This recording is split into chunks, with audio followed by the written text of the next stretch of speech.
Good evening, all. The Maine Green Independent Party and the Cumberland County Greens welcome you all to an evening with Jill Stein. I'm the chair of the Cumberland County Greens.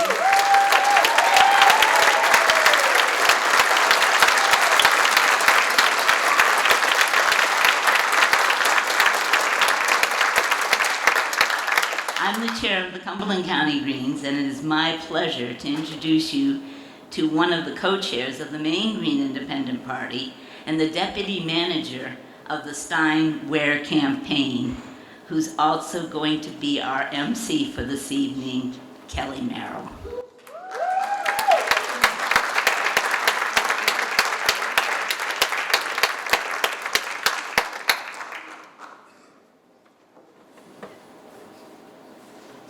I'd like to start with our land acknowledgement. We have the great privilege of living and working in Wabanaki territory, home of the Penobscot, Passamaquoddy, Abenaki, Mi'kmaq, and Wolastoq tribes. We acknowledge the through line of settler colonialism here on Turtle Island and throughout the world, and its continuing impact upon peoples in the land that Indigenous peoples have stewarded for millennia. Today, we think of Gaza, Congo, Haiti, Sierra Leone, and Sudan. We have benefited from that system. We live in the richest country that has ever existed in the history of the world.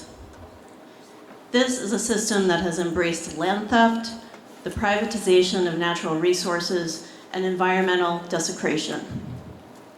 A system of destruction, family separation, erasure, and assimilation. A system that has embraced family separation, scalp bounties, and the genociding of people and the theft of lands. A society that has built its wealth upon the backs of enslaved African peoples. It is an imperial system of extraction, domination, and oppression that continues to enslave Black and brown people in the modern-day industrial carceral state, fails to protect women, continues to separate family, pushes people to the brink, and impoverishes us all. We welcome the opportunity to reflect, unlearn, decolonize, and grapple with these truths, and to put the wisdom that we have earned to work. May all communities be sustained for the next 7 generations and beyond. I want to give a special thanks to Jackie Devono and Chris Kerr for helping organize this event, and to USM.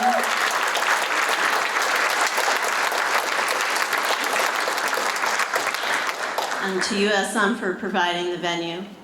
My name is Kelly Merrill, and I have the great privilege of serving as the deputy campaign manager for the Stein Wear campaign. I am an activist, journalist, and community organizer. I'm a peaceful warrior and a revolutionary.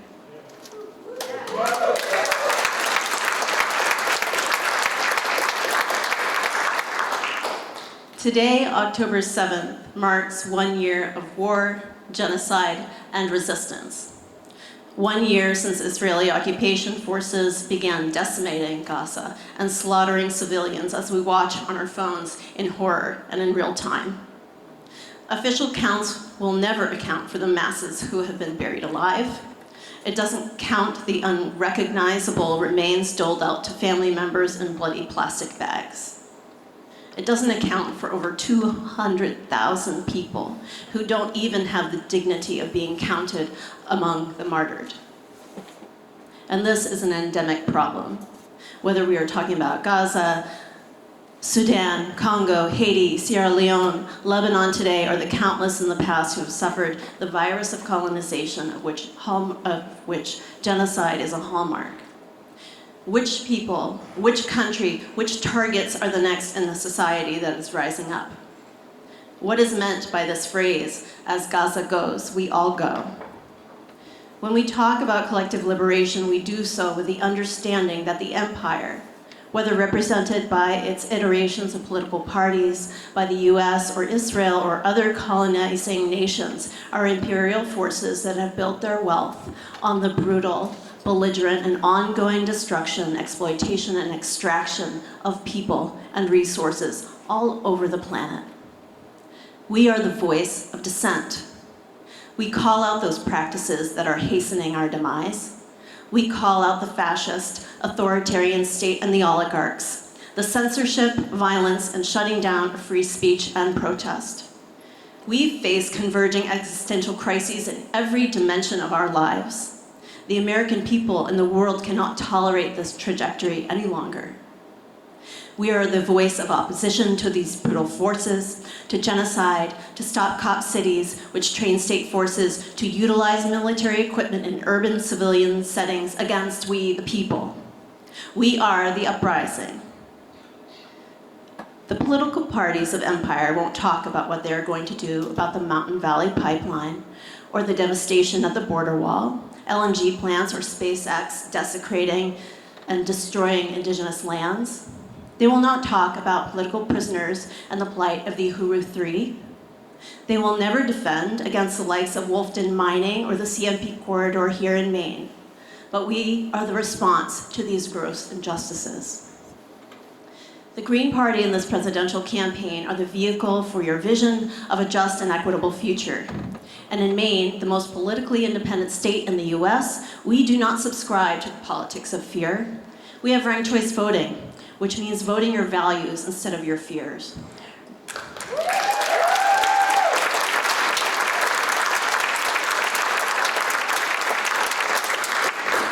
Ranked choice voting fosters cooperation and coalition building in a society beset with divisiveness and toxicity. Let's turn Maine green.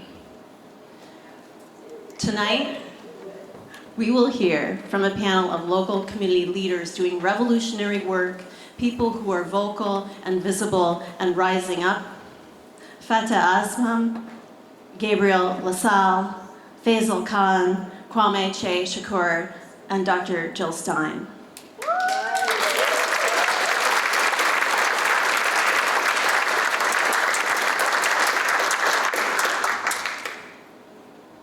I'd like to read two quotes. The first is by Mario Savio, a 21-year-old philosophy student who brought the gears of the University of California at Berkeley to a screeching halt and led the free speech movement that helped ignite the anti-Vietnam protests. There is a time when the operation of the machine becomes so odious, makes you so sick at heart that you cannot take part. You can't even passively take part. And you've got to put your bodies upon the gears and upon the wheels, upon the levers, upon all the apparatus, and you've got to make it stop. And you've got to indicate to the people who run it, to the people who own it, that unless you're free, the machine will be prevented from working at all. This is that moment, and this is that movement. We must make it stop. The genocide in Gaza, the desecration of land, the poisoning of the air and water. Put a stop to endless conquest, domination, war, and extraction. The exploitation of everything until nothing is sacred. We will disrupt, voice our opposition, and we will organize. We will use this platform of the presidential race to throw our bodies on the gears of this most odious machine. And as we navigate the collapse of all these systems of empire and domination, there's no one I'd rather spend my days with but the people in this struggle, the people in this room, like you, like the panelists before us, here, and activists across the country. They can do what they want to us, but we will not be deterred. We will not stop, we will not rest. And no discussion about the liberation of the Palestinian people and of collective liberation would be complete without the wisdom of those who have led in the struggle for Black liberation here in the US. So join us.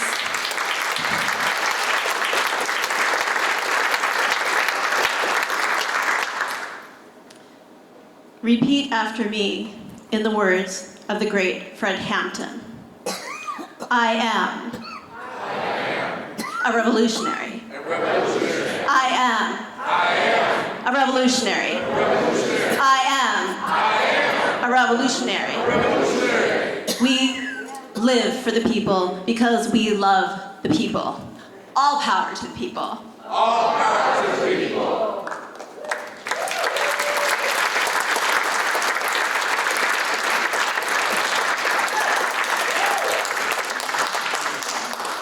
like to start with Fatah Asa. Thank you. Good evening, everyone. My name is Fatah Azam. I'm Palestinian. I'm a proud member of the Maine Coalition for Palestine.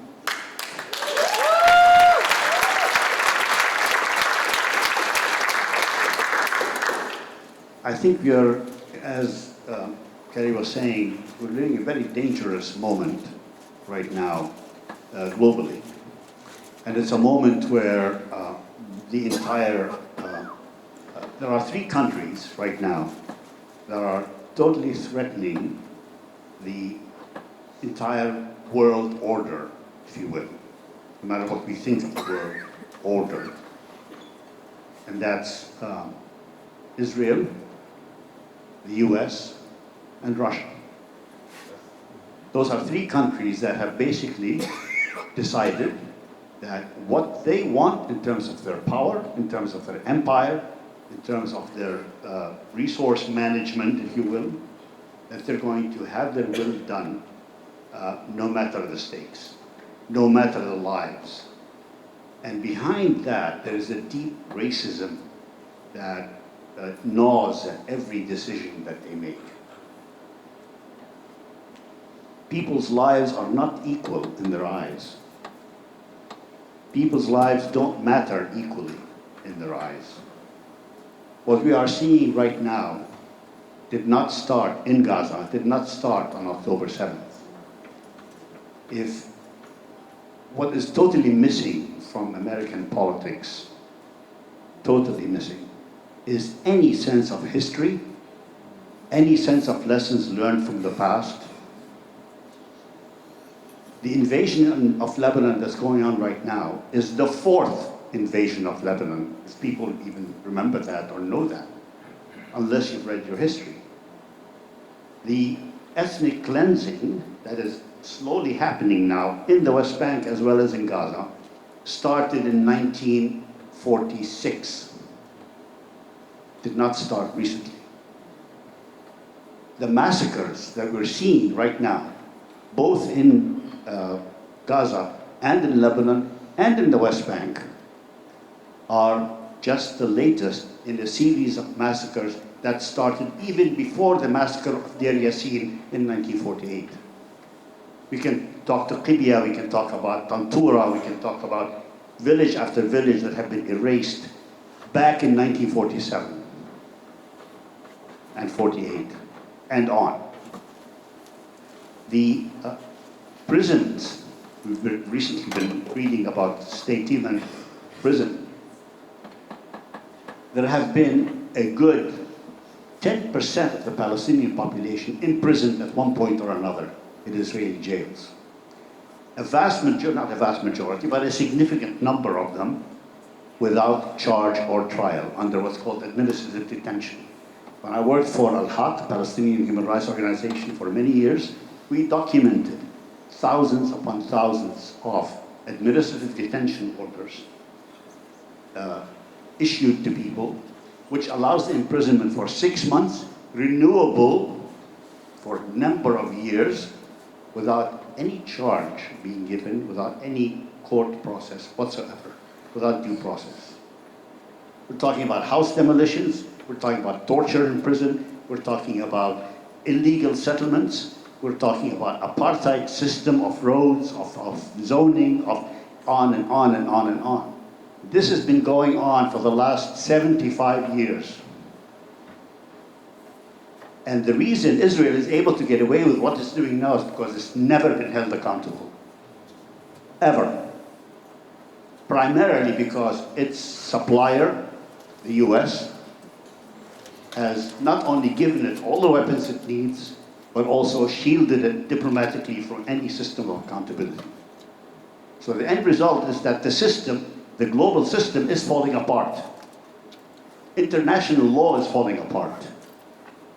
Everything that the world learned from World War II and from the Holocaust, including promulgating the Genocide Convention, the Geneva Conventions, all 4 of them on the protection, especially the 4th one on the protection of civilians, the Refugees Convention, the entire set of human rights law. All of these systems that the world has put together to say we should treat each other, legally speaking, in a manner befitting the equal humanity of all. You read the preamble to the Universal Declaration of Human Rights, passed in 1948, right? Just a couple of years after the United Nations was established. And it says, lest people resort to rebellion against tyranny, human rights should be protected by law. The state of law is a shambles now, internationally. When the US puts sanctions against the International Criminal Court simply for entertaining an investigation into Israeli crimes against humanity and war crimes, then the US is complicit and in fact the main architect to the destruction of this international world order. So I don't want to go on and on, but I want to just say that, following from what Kelly was saying, it is our responsibility, not our desire. We don't want to be in this position, but we have a responsibility to resist. And we have the responsibility to resist in every way that is possible for each of us individually. Some of us can resist legally, some of us can resist by going on the streets, some of us can resist by running for office, some of us can resist by writing, by playing music, by writing poetry. Every form of resistance, it's up to you, but it is a responsibility to resist. Thank you.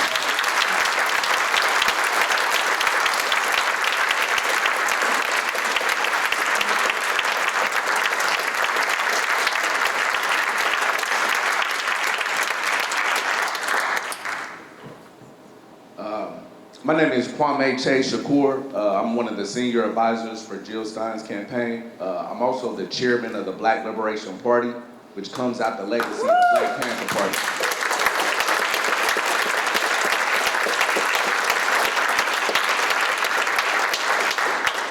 As the comrade just said, this didn't start on October 7, 2023. It didn't even start May 14, 1948.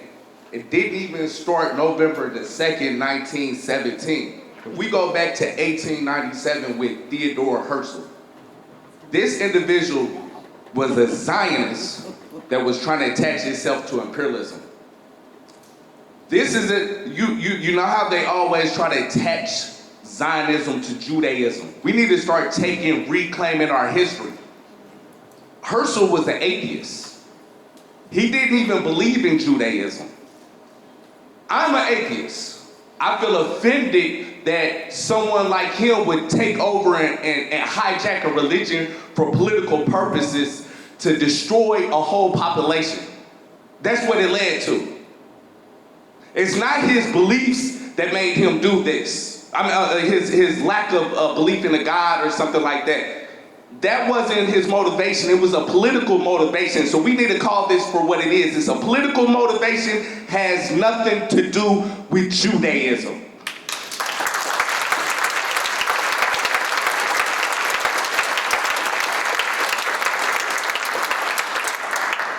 So this is also the Jews reclaiming their religion back from the Zionists.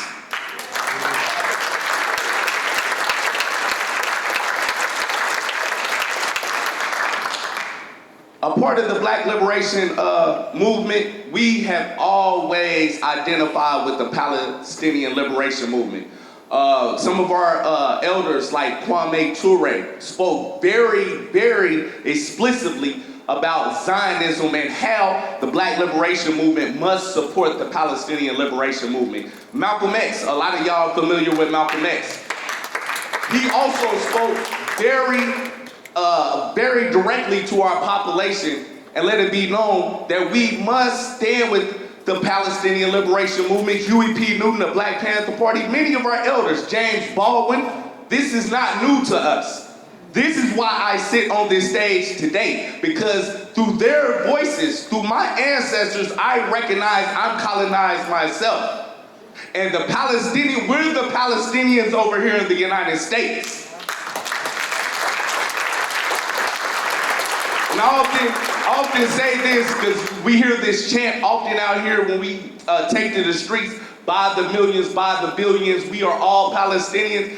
Every black, brown, and indigenous person must see themselves reflected through the prism of what the Palestinian movement is going through. Because we all have experienced this on one form or another, to various different degrees. This is a moment in the U.S. history, in the world history, that the world people can finally unite and start to reclaim our place in history.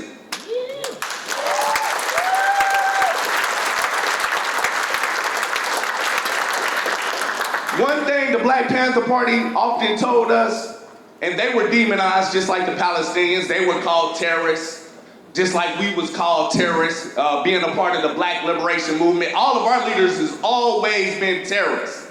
So we don't look at anything from the analysis of the oppressor, of the colonizer, of the imperialist. We look at it from the analysis of those resisting their oppression. And when we look at it from that prism, every liberation movement ultimately must lead to human liberation.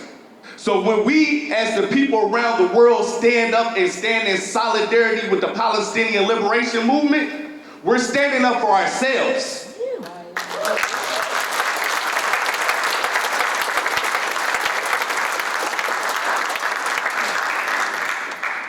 Being that I'm black and we have a neo-colonialist running for office with the Democratic Party, we know her name. I don't even have I don't even want to respect it and say it. Martin Luther King, some people will look at the things that Martin Luther King fought for and be like, well, she's a product of that. If Martin Luther King was alive today, he would be standing with the Palestinian liberation movement against this imperialism.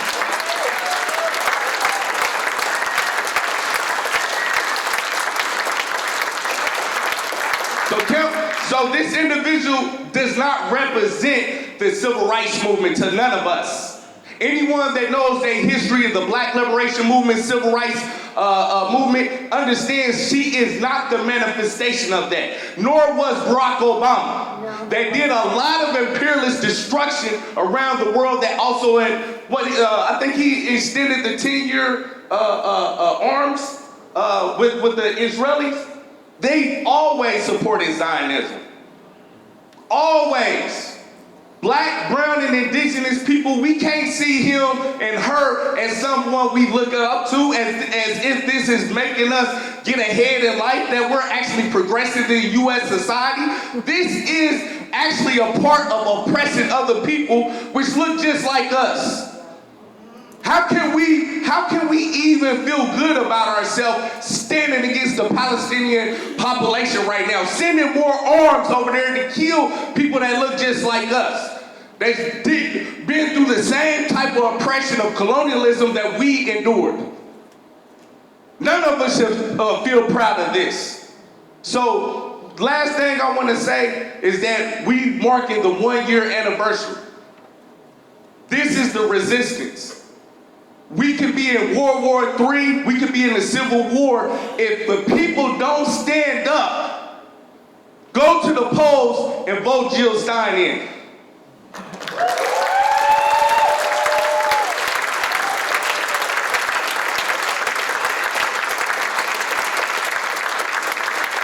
This is our duty. This is the easiest thing anyone in here can do.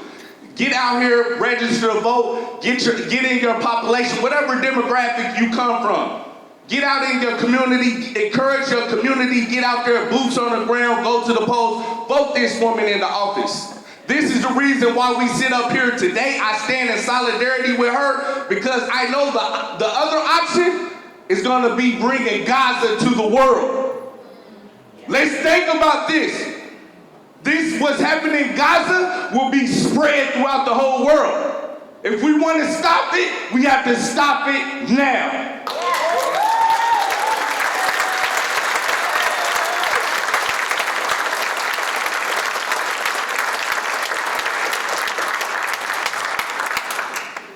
Good evening, everybody. My name is Faisal Khan. I'm a founder of Carolina Peace Center, a social justice activist. The estimate since April of 2024 shows that Israel has dropped 70,000 tons of bombs on Gaza. That's combined Dresden, Hamburg, London in World War II. I repeat again, Gaza, a population of 2 million, that's been in open prison for almost 2 decades. American-made bombs paid by American taxpayers dropped on defenseless population of 70,000 tons. That's combined Dresden, Hamburg, London combined in World War II. I just want you to think about this for a second. It has claimed over 17,000 Palestinian children's deaths, over 41,000 estimated deaths. But according to statistics and people that are on the ground, it's going to exceed over 180 to 200,000 innocent civilians. Women had given C-section without anesthesia. Children, legs and arms been amputated without any painkillers, without any anesthesia. Women have been giving birth on the side of the streets. This is unprecedented. We are witnessing a well-organized, well-designed ethnic cleansing and genocide in Gaza, in West Bank, and beyond. And the United States is not abating or aiding. The United States is committing genocide in Gaza right now. The United States is directly involved in the war crimes.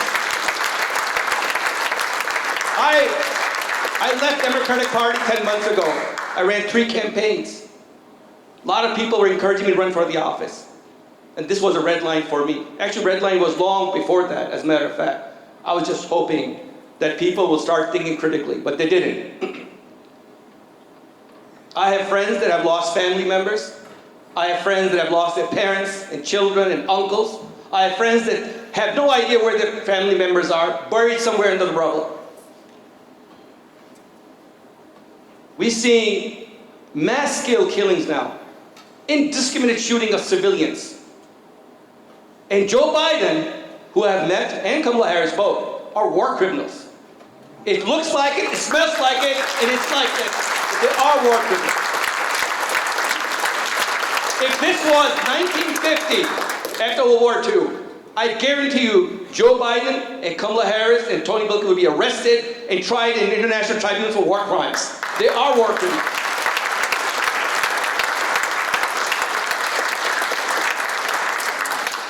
And as the brother said earlier, this ain't stopping with Lebanon and West Bank. It's going to expand. It's going to expand eastward, and it's going to expand southward. Israel's not going to stop. Because it is what it is. It looks like it's a white supremacist, white settler colonization and exploitation of Middle Eastern lands. It's been a plan. It's a crusade that is in the books for decades, and now it's showing up. There is absolutely no accountability. There's absolutely no checks and balances now. Israel has complete impunity. Germany is involved in it. England is involved in it. Italy is involved in it. It's not only the United States. It's a combined, well-designed, well-orchestrated ethnic cleansing. Textbook genocide. Textbook. I cannot tell you the images that I've been seeing. I was in D.C. for 6 months. I had over 400 meetings with congressional leaders and senators and senior staff. We had veterans there. We had people from Jewish community, Muslim community, all kinds of Buddhist community, Christian community, black, brown, and white.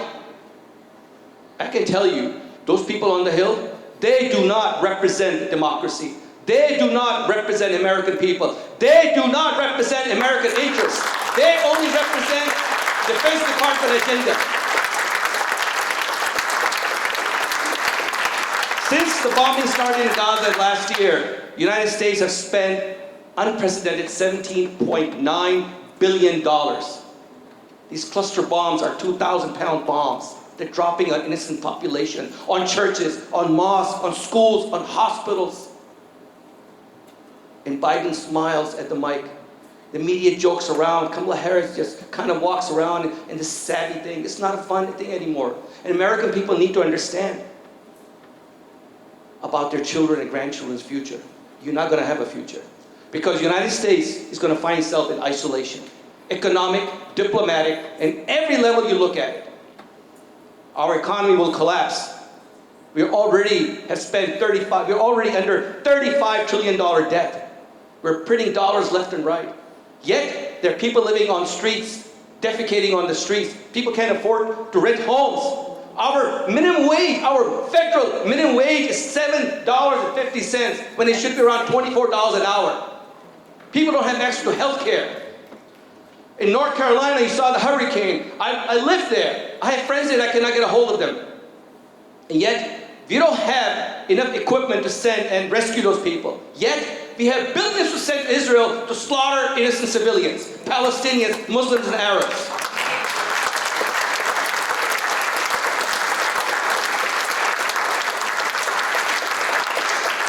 The dehumanization and the normalization, I have spoken this before. It's been in the business for a long time. You'll never find a textbook about any Arab Muslim scholar or scientist. And this is a war not only against Palestinians, it's the entire region. Israel has claimed itself that they are the righteous people of this land. No, you're not. Palestinians are Semites, by the way. The Palestinians are Semites. There are photos in Library of Congress, there are photos in University of Pennsylvania Library. From 1800s, from 1900s, Palestinians, Jews, Muslims, and Christians living side by side, interfaith marriages. This is what it is, a white supremacist agenda. That's all it is. And in the end, they're going to be at loss. And I ask, and I implore, and I urge all Americans to take this very seriously. Very seriously. This is not a religious war. This is not a political. This is all about occupation, exploitation. We've seen that in this country. We've seen that with Native Indians. We've seen that with our brothers and sisters from black communities. We've been seeing that for 500 years. It's nothing new. Nothing new. It's nothing about religion. It's about power grab and control and money, exploitation. Palestinians are not going anywhere. I promise you that. They're not going there. They're the most resilient, most determined people I've ever come across, with rich heritage, culture, and history. And they will prevail one day. And Palestine will prevail at the end of the day. And here's something. I urge you to continue to speak out, continue to have those difficult conversations, continue to speak the truth. That's the best weapon you have. Do not compromise your own core values. And I'm going to share something with you. There's nothing right now, at this moment in our history, nothing more American than a brown Muslim man endorsing a white Jewish woman to run for the President of the United States.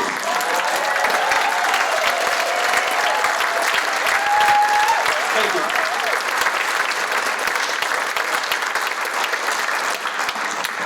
Goodness, how to follow all of that. Hello, my name is Gabriel. Gabriel LaSalle. I am a student here at USM. I'm 21 years old. A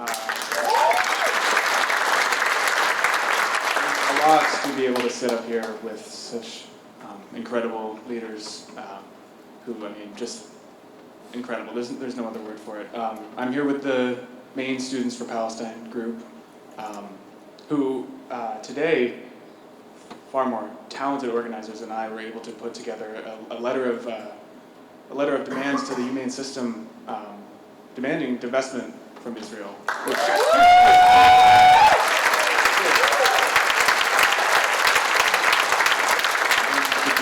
Students to sign on to that, so go find us and we'll help you get connected with that. I remember where I was a year ago, because I think that's when I really woke up, when I started reading about what was going on. We all know this didn't start on October 7th, but a lot of people started talking about it then. That was a big day, no matter how you look at it. And that's when that's when I started reading about it, because I didn't know what was going on, but I knew that something was wrong, and people were brave enough to speak up and tell me, and I was brave enough to listen and try and understand it. It's the same thing can be applied to our country and this election cycle and every election cycle before it. this is the first one I can vote in. But I've been watching others since as I grew up, and you know, something's wrong. Something felt broken, and you know, I feel like I finally understand what is, you know, what's going on, and I think that this past year has been that wake up moment for me, that wake up call.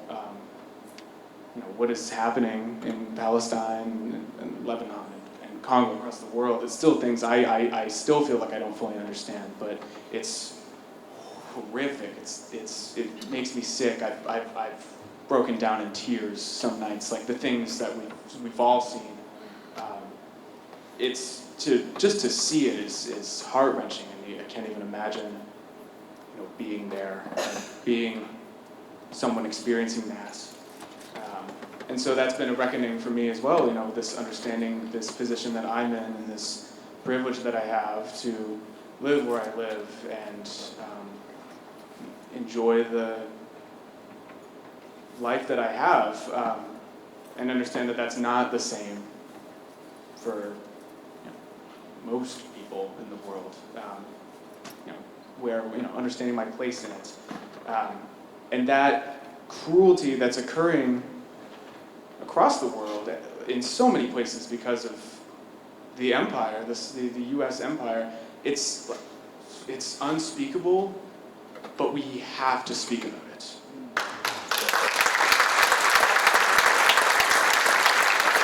It's a horrible truth to come to terms with, that it is all connected. There is in fact an entire system that is designed to oppress everyone. Like, it's just true. And that's awful. That's an awful thing to try and wrap your head around, especially witnessing it live streamed, seeing it happen every single day, seeing the effects of it. It's a horrible, horrible thing, but we are all affected by what continues to happen in Gaza and around the world, because we're human beings. We're all the same. We're all the same. We're all neighbors. We all deserve that same level of respect and human rights, and to be treated like we matter. And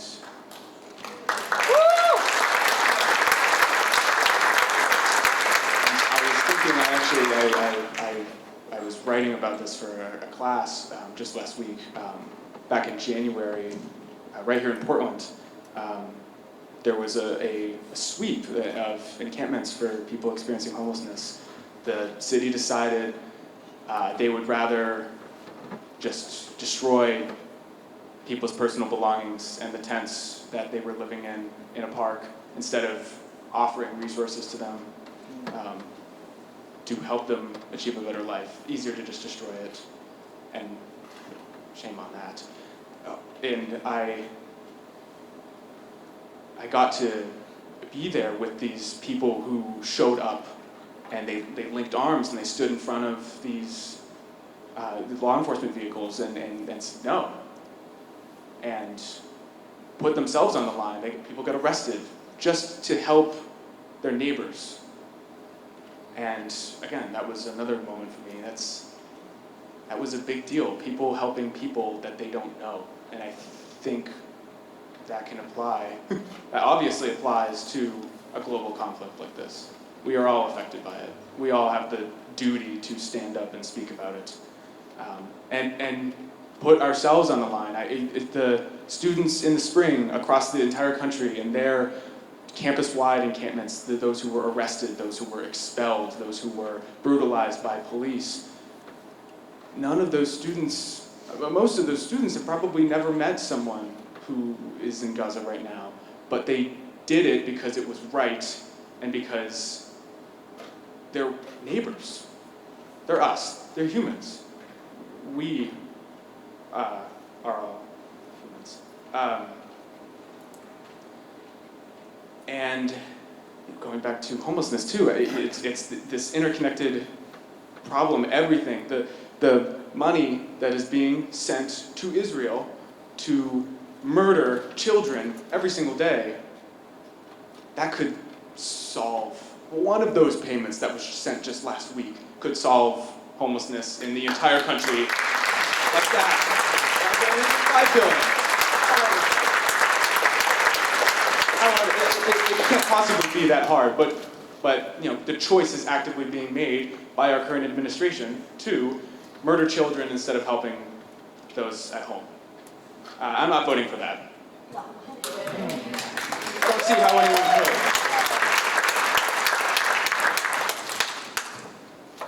And so, I guess where I'm going with this is, you know, we as people, as people of the United States, as people of the world, we have to continue to link arms and do everything we can to defend the rights of anyone who is being oppressed by this massive system. I think we also have to understand that, you know, just like me a year ago, not everyone has woken up yet. And one of the best things we can do is to grab someone by the shoulders and wake them up. I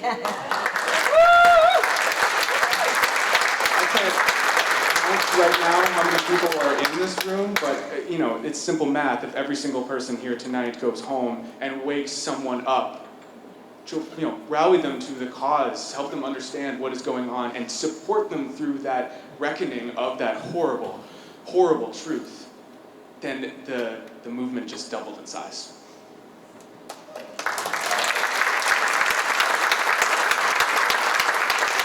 And someone out there, someone needs to be woken up, like I was. Thank you.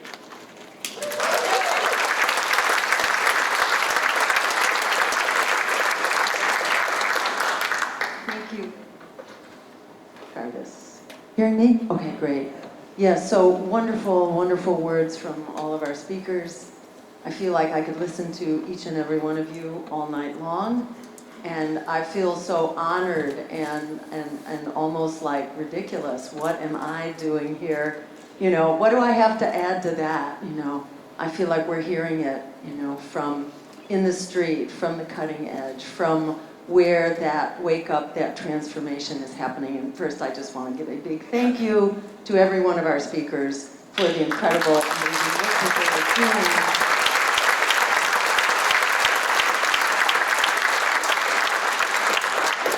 I want to thank the organizers here, of course, and I want to thank every one of you for doing what you've done to be here tonight, because waking up and showing up and standing up, we are resisting just in the act of doing that. And a big thank you to everyone here.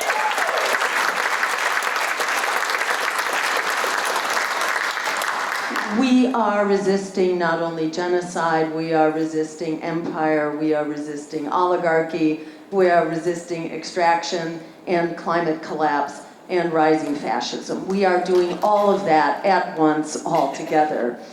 And together we are an unstoppable movement. I'm going to start just, yes, let's hear it for that unstoppable movement.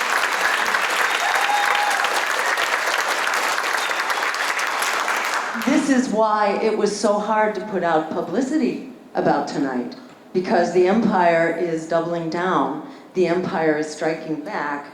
The empire and the oligarchy and the political elites are very worried about us getting together. They're worried about us getting together across movements, across generations, across races, across religions. They would like to keep us divided and conquered, and they are terrified, as they should be, because their days are numbered.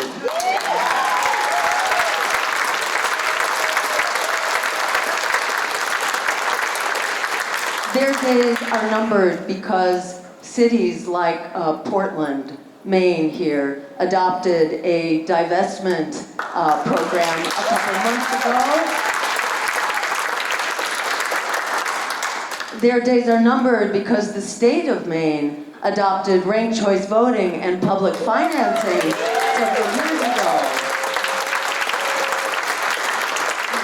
Their days are numbered because over 130 prominent, nationally known imams signed a letter that was released, I think, on Friday, urging people, do not vote for the genocide candidates. Stand up and vote third party. This is unprecedented.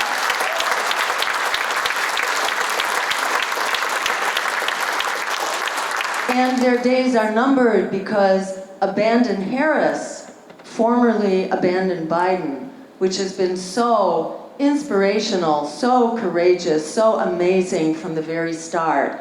Just today, they released a statement saying they urge all Muslims, all people of faith to vote green, to vote for the Stein campaign.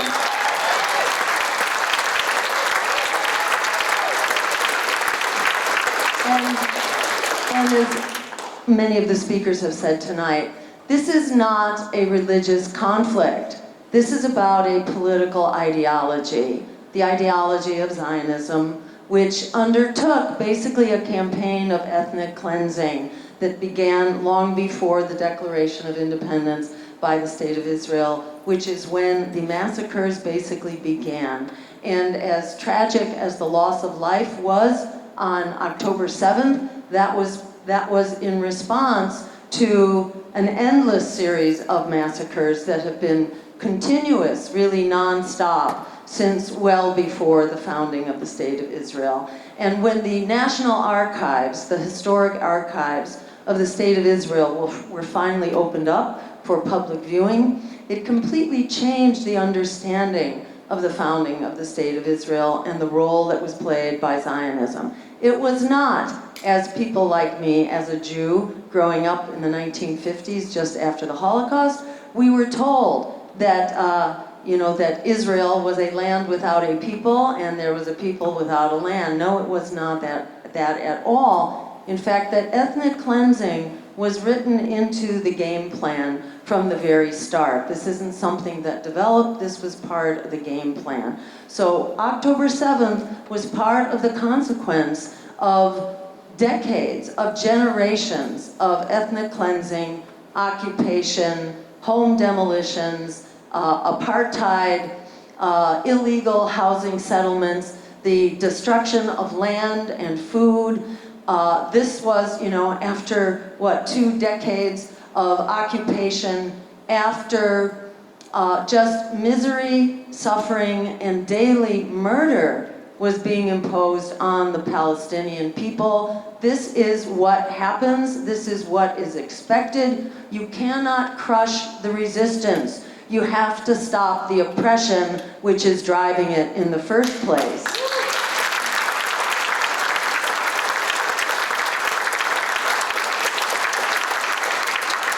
And, thank you so much to all the coalitions here in Maine, which held the rallies right at the start. This was the first rally that I had actually attended here in Portland, which was just amazing and inspirational. And those who've been speaking out from the start have done such an incredible job of educating the American people to where in November, barely a month and a half after the genocide had begun, the American people were already persuaded. 68% of Americans went on record towards the end of November in a Reuters poll saying they want an immediate end and a diplomatic solution to the genocide. That is a credit to this movement on behalf of the Palestinian people. So thank you to all of you.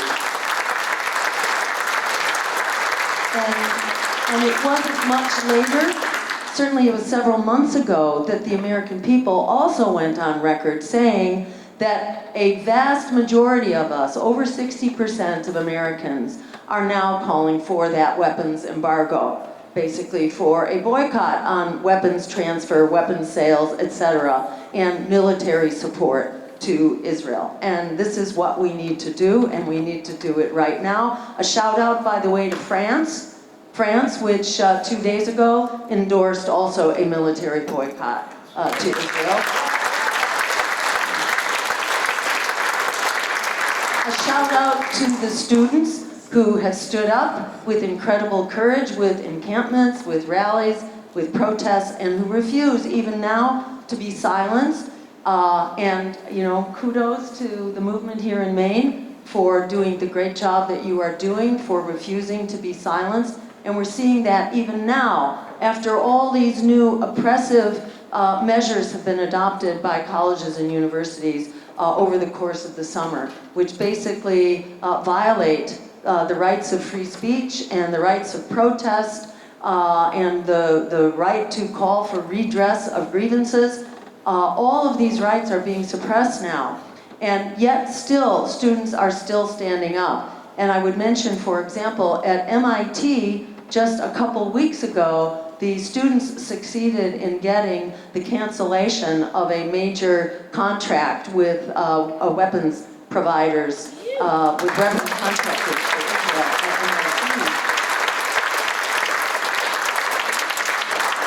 MIT. One of the homes of the military-industrial complex. So if they can do that at MIT, we can do that everywhere. And I want to comment, by the way, that on day one of a green administration, on day one, we will end this conflict for once and for all, because Israel is a proxy. They are a proxy of the United States here. The US is in firm control. We can shut this down with a single phone call, and we will make that call.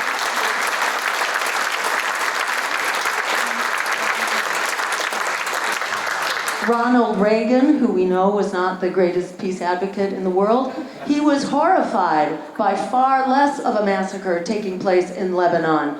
A couple thousand people had been massacred when Ronald Reagan stood up basically and said, no, we can't take more of this. He made a call, and that very day, the missile strikes, the bombing, and the Israeli troops basically left. That ended, that was over. So Reagan did it, Eisenhower did it decades before, so we can and will do it, and we need to hold the Biden-Harris administration for refusing to do that, because while they tell us they are working night and day for a ceasefire, in fact they are not. And we know now from an expose written up in Politico the other day that in fact they were giving the green light. They were actually encouraging Israel to go ahead and attack Lebanon. So they indeed do not belong in the White House, they belong in The Hague under trial as war criminals.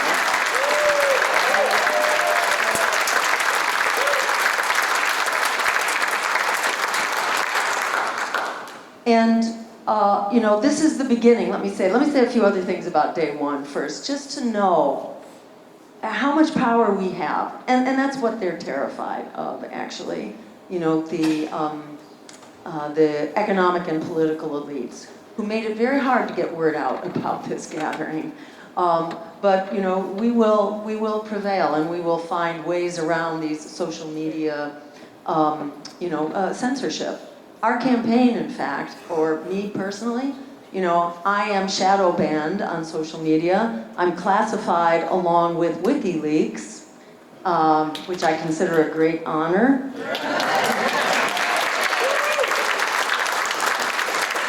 So we are, in a nutshell, we are labeled as is Russian, and that was a smear based on appearing at a global media conference held by RT, because it is one of the few wide sources of media that would give us coverage in 2016. So of course we were going to go to their conference and get the word out to the world, and there was global media there, from the BBC to the Canadian broadcasting to India and China and far beyond.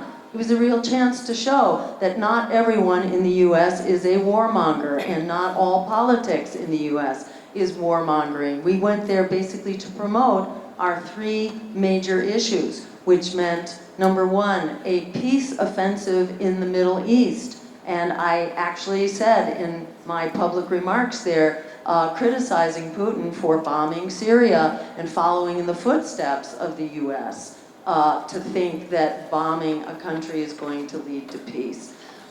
So that was one thing, a peace initiative. Number two, calling for a global ban on nuclear weapons because nuclear weapons are a threat to us all. They need to be banned. And for a global Green New Deal. We are calling for a global Green New Deal to rapidly ban fossil fuels, to phase them out, and to place an immediate ban on new fossil fuel infrastructure. We need to do that now. The second major hurricane, this one that appears by all rights even bigger than the last one, which hit as a Category 4, and the current hurricane Milton, the prior was Helene, now it's Milton, which already is a Category 5. It grew much faster and much more intense than what was expected, and it is now heading for Tampa Bay, a center of some 3.2 million people. And we urge everybody who's hearing the message, if you are advised to evacuate, please evacuate. This is extremely dangerous. But we can't simply try to pick up the pieces after the fact. We have to start heeding the warnings and stop ginning up more and more fossil fuels. Because in spite of what the Democrats are saying, in fact, they have ginned up even more fossil fuels than the Republicans. So we say, out with both of those parties, both of these corporate fossil fuel war industry, APAC-serving political parties. And on day one, we will begin a global Green New Deal because we can declare a climate emergency. A climate emergency which will then unleash over $500 billion every year to start creating the jobs that we need to create renewable energy, public transportation, clean, or I should say sustainable agriculture, and public, renewably powered, environmentally sound housing. These are 4 critical pillars of meeting the climate crisis, and guess what? Meeting the needs of the American people. That's where we will put our dollars, not into endless war and genocide abroad.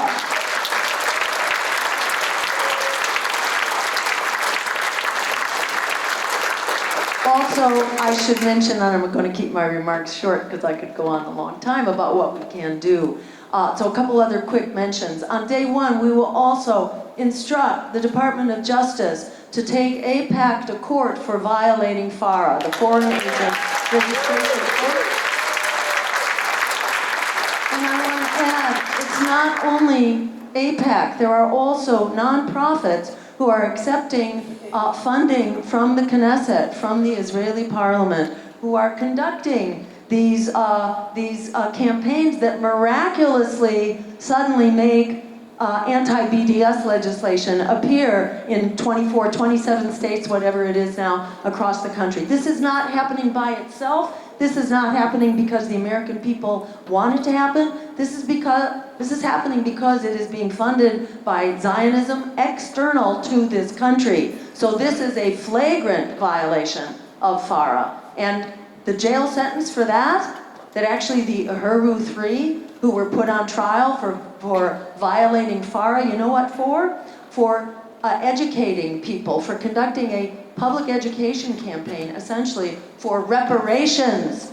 That is being called Russian disinformation, just as my campaign was called Russian disinformation in 2016. No, it's not we who are standing for the needs of the American people. It actually is this Zionist agenda, which comes with real dollars to promote Zionist legislation at the state and the federal level, and to impact our elections. I think most people would call that election interference when this is dollars coming from other countries. So this needs to go to court. The Uhuru 3 for promoting reparations, which is also part of our platform and part of what we support, they faced a trial. They are still facing trial right now, although they've beaten the worst part of their claims. More credit to them. They are facing 15 years. You get 15 years for violating FARA. So let's have APEC step up to the plate on those 15 years. They need to face the justice here. So I want to just make a couple final thoughts here. Do I have time for 2 more minutes? Yes, okay, great. So just want to leave a lot of time for the other panel. So, we're told to think that we're powerless and that we are, we're a nuisance. We should shut up and sit down and go away because we are far too small and insignificant to impact our political future. Well, hello, democracy is about everyone standing up with the right to vote for who we want, not to take marching orders from the economic and political elites. And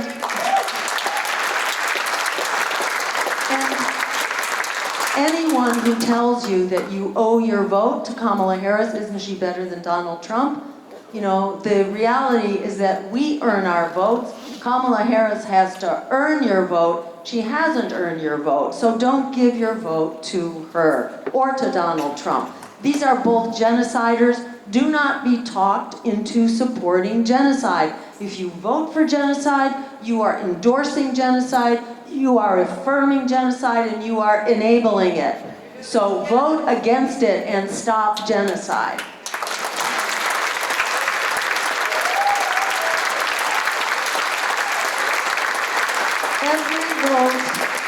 Every vote for the Stein campaign is a shot across the bow of the empire. That we are here, we are getting organized like never before. And by the way, in Maine, we have ranked choice voting, so rank us number 1. It's an absolutely, it is a win-win vote here. If you also want to cast a lesser evil vote, if you can figure out who the lesser evil is, and good luck with that. But you can have whatever kind of vote you want, but just ensure that your number 1 vote is to stop genocide, because that is a huge statement. And know this, which they don't want you to know. 1 out of every 3 eligible voters did not vote in the 2020 presidential election. That is more than enough to win a 4-way race. This is a 4-way race. There are, the 2 genociders we know about. There's also RFK on many ballots around the country. So we have 3 ways to split the pro-genocide, pro-war vote, and we have 1 way to unify the pro-worker, anti-war climate emergency vote. With 1 out of every 3 voters who tend to be the demographic, the non-voting demographic, is of color, lower income, and younger. This is exactly who our agenda speaks to, which is for healthcare as a human right, and housing as a human right, and education as a human right, and bailing out the students like they bailed out the crooks on Wall Street. So we cancel student debt. We can actually cancel medical debt. We provide for those real needs. And we have the agenda, to provide that. So it really is the name of the game. It's not rocket science. It's just about getting the word out. It is about telling our friends and colleagues. It's about registering as a volunteer. If you sign up to volunteer, we will help put strategies, supporting materials, scripts, phone scripts for phone banking, lists of who you can call, who are persuadable voters, scripts for door knocking, flyers for tabling. We will ensure that you get the materials you need, because every one of us can be a foot soldier to shut down the war machine and the genocide machine. We actually do have the power. We know that we have the numbers. We have the majority, not only for healthcare as a human right, not only for a $25 an hour minimum wage, which is what we are calling for, not only for rent control across the country, so we stop this epidemic of evictions and the rising rates of homelessness. We support the policies that people need, and we have the plan to make this happen. It's all about getting the word out. People don't need to be persuaded. They just need to be informed. So you don't have to have, heated discussions with people. You don't have to make the persuasion vote. It really is about targeting potential supporters who are being thrown under the bus, who are tired of being thrown under the bus like most Americans, Often you have to get out from under the megaphone of the economic and political elites. If we are, continuing to go through those motions with people who are benefiting under the current circumstances, and often that is, that are the most educated and those who hold good jobs, it's very hard to so-called educate someone when their lives and their income depend on not knowing what you want to educate them about. So this is all about getting the word out to people who are persuadable. They are ready to rise up. In the words of Alice Walker, the biggest way people give up power is by not knowing we have it to start with.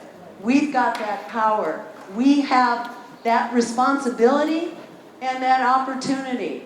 Because what we're facing now is not just a choice about what kind of future we will have, but whether we will have a future at all. As Gaza goes, we all go. We will stand up and stand together, and we can go farther than they ever dreamed in this election. There is no going back. Once you see the crisis, you can't unsee it. And once you see the solution, you can't unsee that either. So let's make it happen. Thank you all for being here.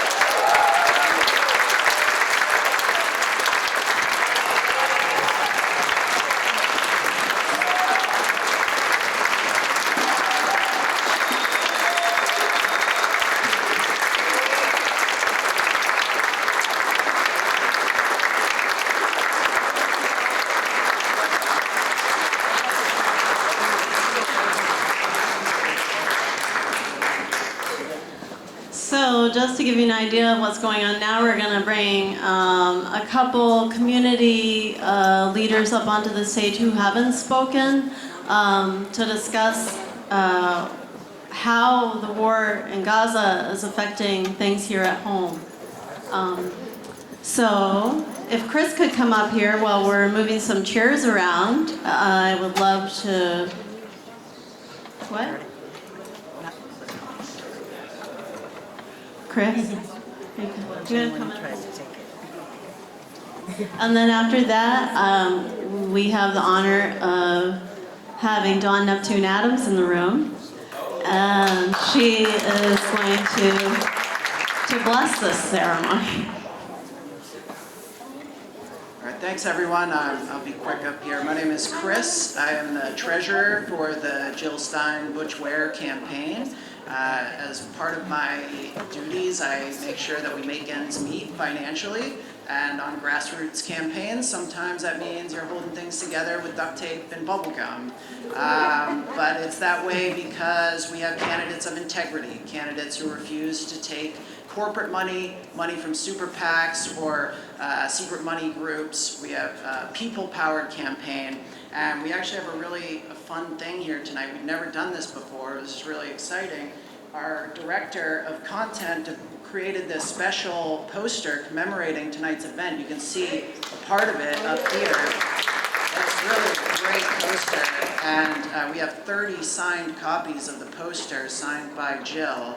And we're going to be giving those to the first 30 people who make a contribution tonight. Whatever you can give.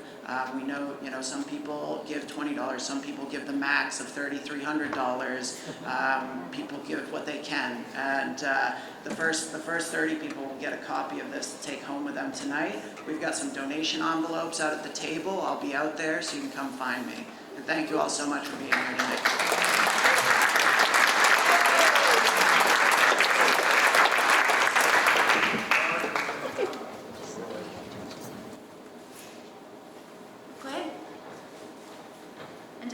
Dawn Neptune Adams. Gia Ban Webskewi, Skijinawe Apid, Bakam Doron.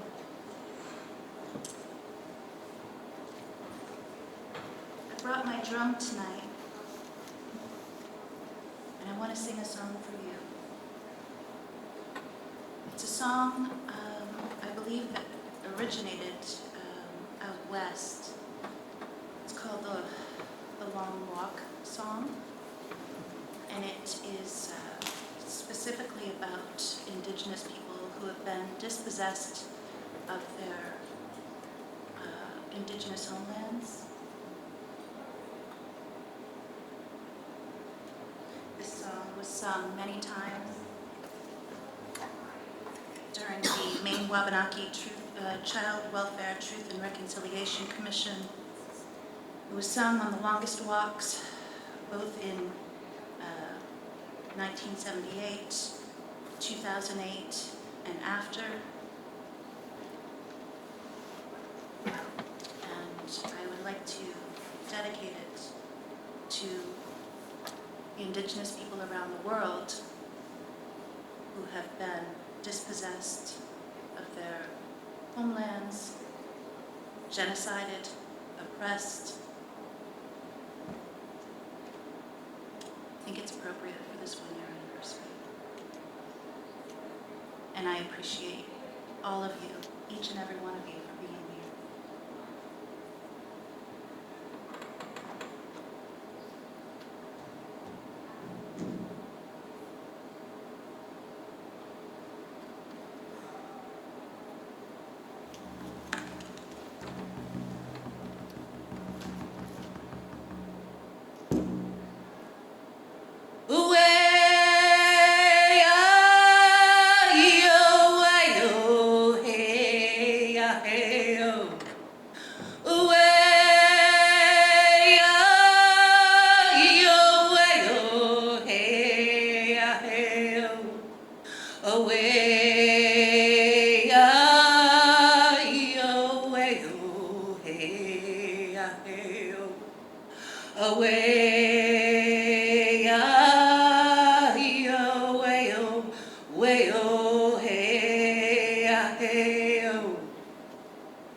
Now we'll hear from each of these incredible community leaders who fight for our communities every day, and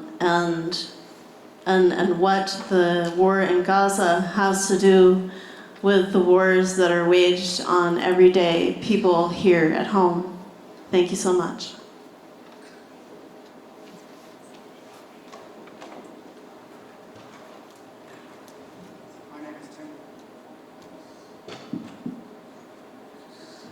My name is Tim Paradis. I'm a volunteer with Maine Voices for Palestinian Rights. I describe myself as a nuts and bolts activist, usually seen at rallies, teach-ins, and events like this with a clipboard under my arm. I will not match the impassioned eloquence of other speakers, but nobody will escape here without joining our email list.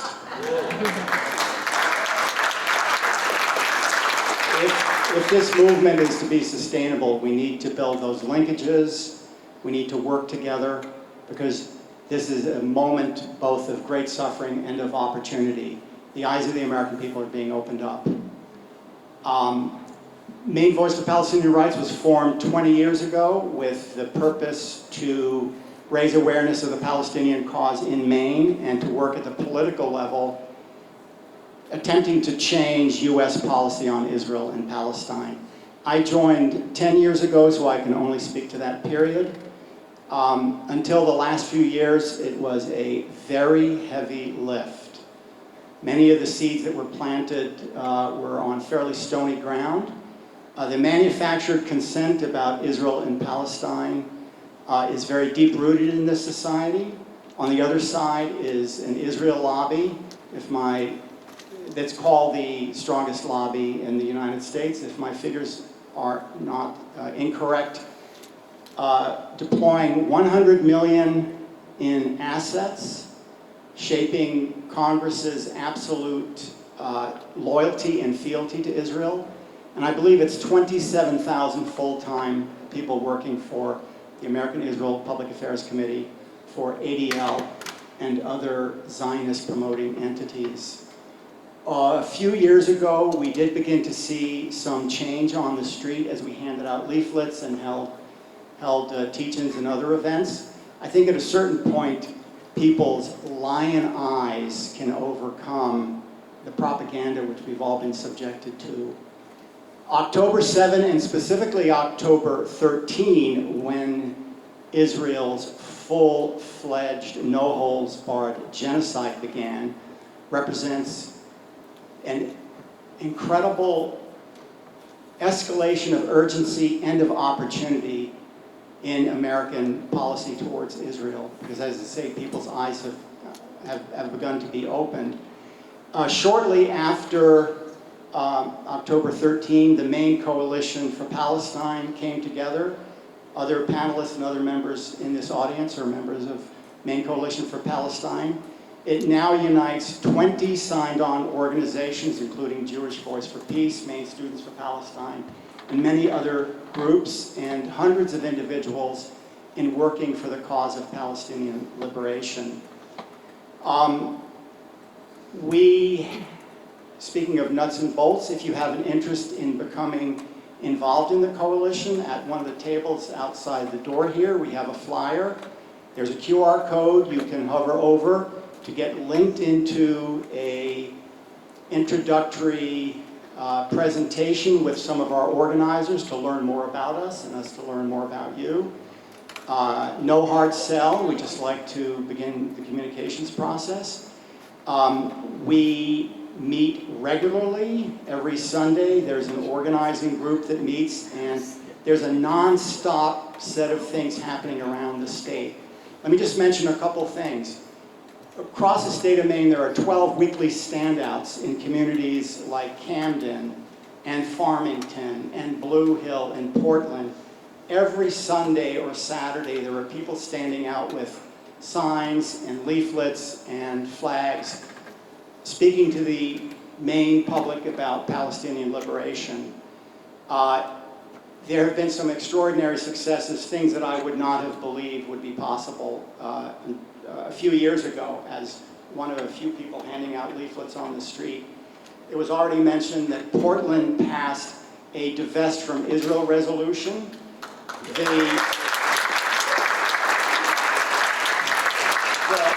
The fourth in the United States, 3 in California, the first one east of California, actually. The first one, the only one not to use generic language about humanitarian catastrophe, but to talk about ending Israeli oppression and occupation. When that resolution was passed, the coalition Instagram immediately got thousands, it's now tens of thousands of messages from around the US and the world, including quite a number from Gaza saying thank you for being a source of light in the incredible darkness of this moment. So organizing and sticking to it does work. The state of Maine in Belfast, Lewiston, and Portland passed ceasefire resolutions in the face of initial opposition to doing so. There have been 4 trips down to Washington, D.C. with the famous Maine Coalition banner that says, "Maine says no to genocide. Congress is complicit. Ceasefire now." We are part of a nationwide movement. We're part of a global movement, but we need your involvement. Thank you.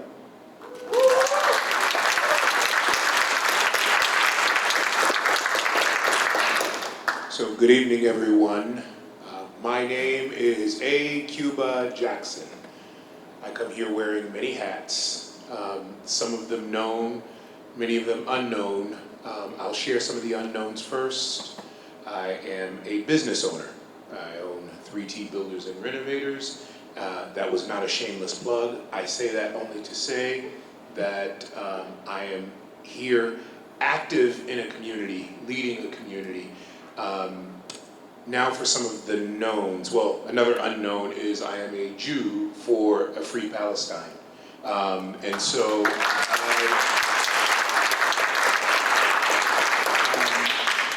as far as what is known about me in my capacity here, I am the lead coordinator for strategic partnerships for a nonprofit organization, Maine Prisoner Advocacy Coalition, known as IMPACT.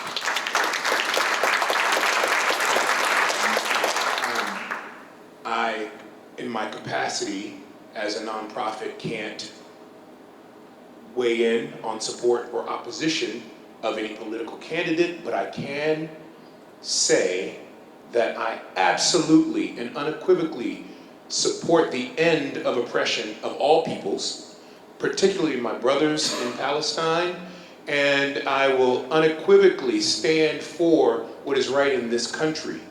And so what I heard tonight gives me great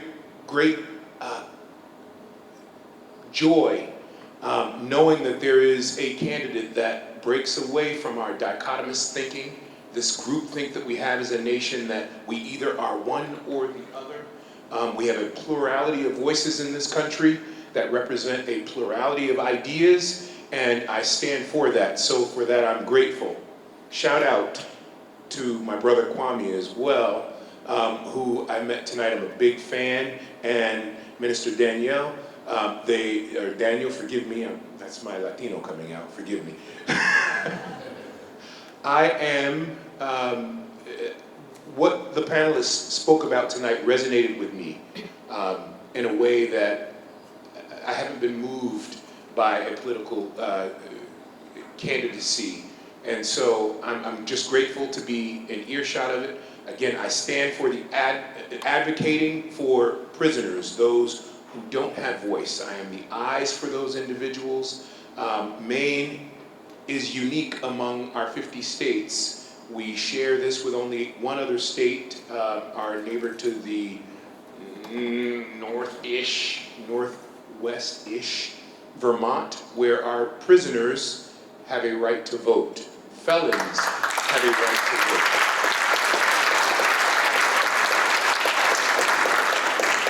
While the people of Maine got some things right in that, right? And while I can't weigh in, like I said, on support of a particular candidate, I can certainly educate my brothers and sisters who are housed in our prison systems, and I'll do just that. Make them aware of the choices, the real choices that are out there for them, not the ones that are thrown out as tokens, you know, the coin that you can flip. I appreciate hearing from you, Dr. Stein. Thank you.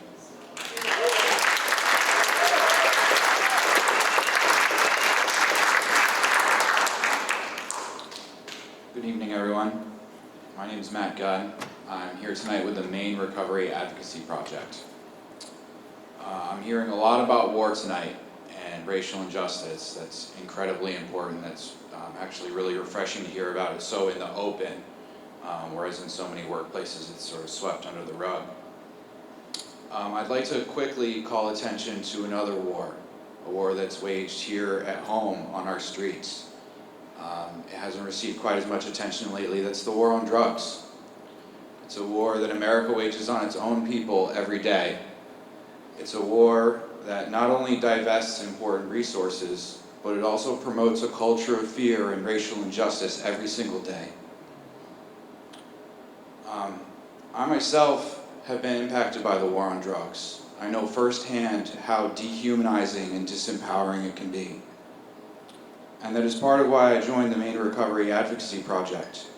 I understood after so many years how important it was for me to regain my voice, to be a part of my community and stand up again, to give those like myself before me who are both in active addiction and in the recovery community a proper stage and a voice in our Maine House and Legislature and Senate. MRAP, as our organization is known, is a grassroots network of people who have come together and conduct listening sessions every year to see what the needs of the recovery community and people who use drugs are. We then take the data and the voices from those listening sessions, and we help legislatures craft policy both around drugs and for the recovery community that can move that conversation forward and make a real difference for folks on the ground. Policy like the Good Samaritan policy, which has helped save many lives, as those who may call for help during an overdose situation receive important protection from prosecution.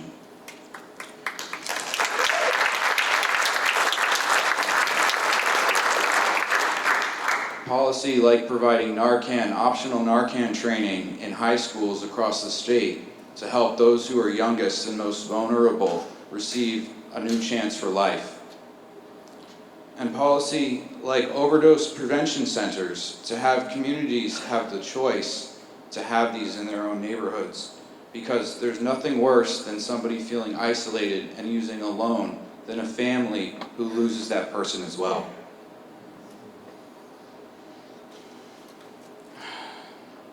We all know somebody that's been impacted by substance abuse. During my time speaking out, I haven't met a single person who hasn't felt connected in some way, shape, or form to the organization I'm a part of.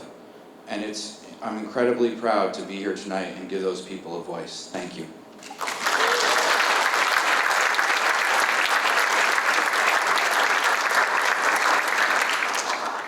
Good evening. I'm back again. My name is Faisal Khan. I'm a founder of Carolina Peace Center.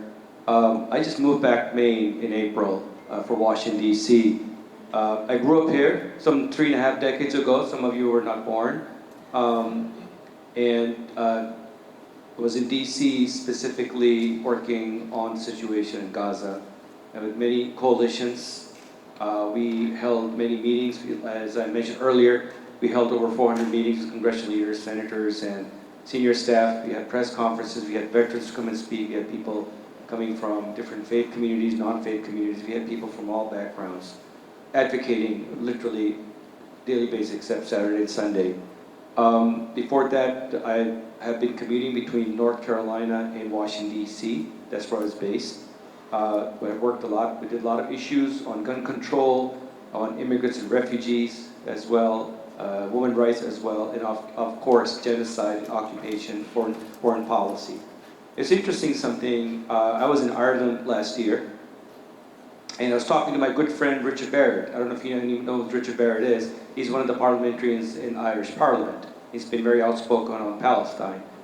And this is after October 7th. I said, Richard, we need to figure out a way to build a momentum of coalitions.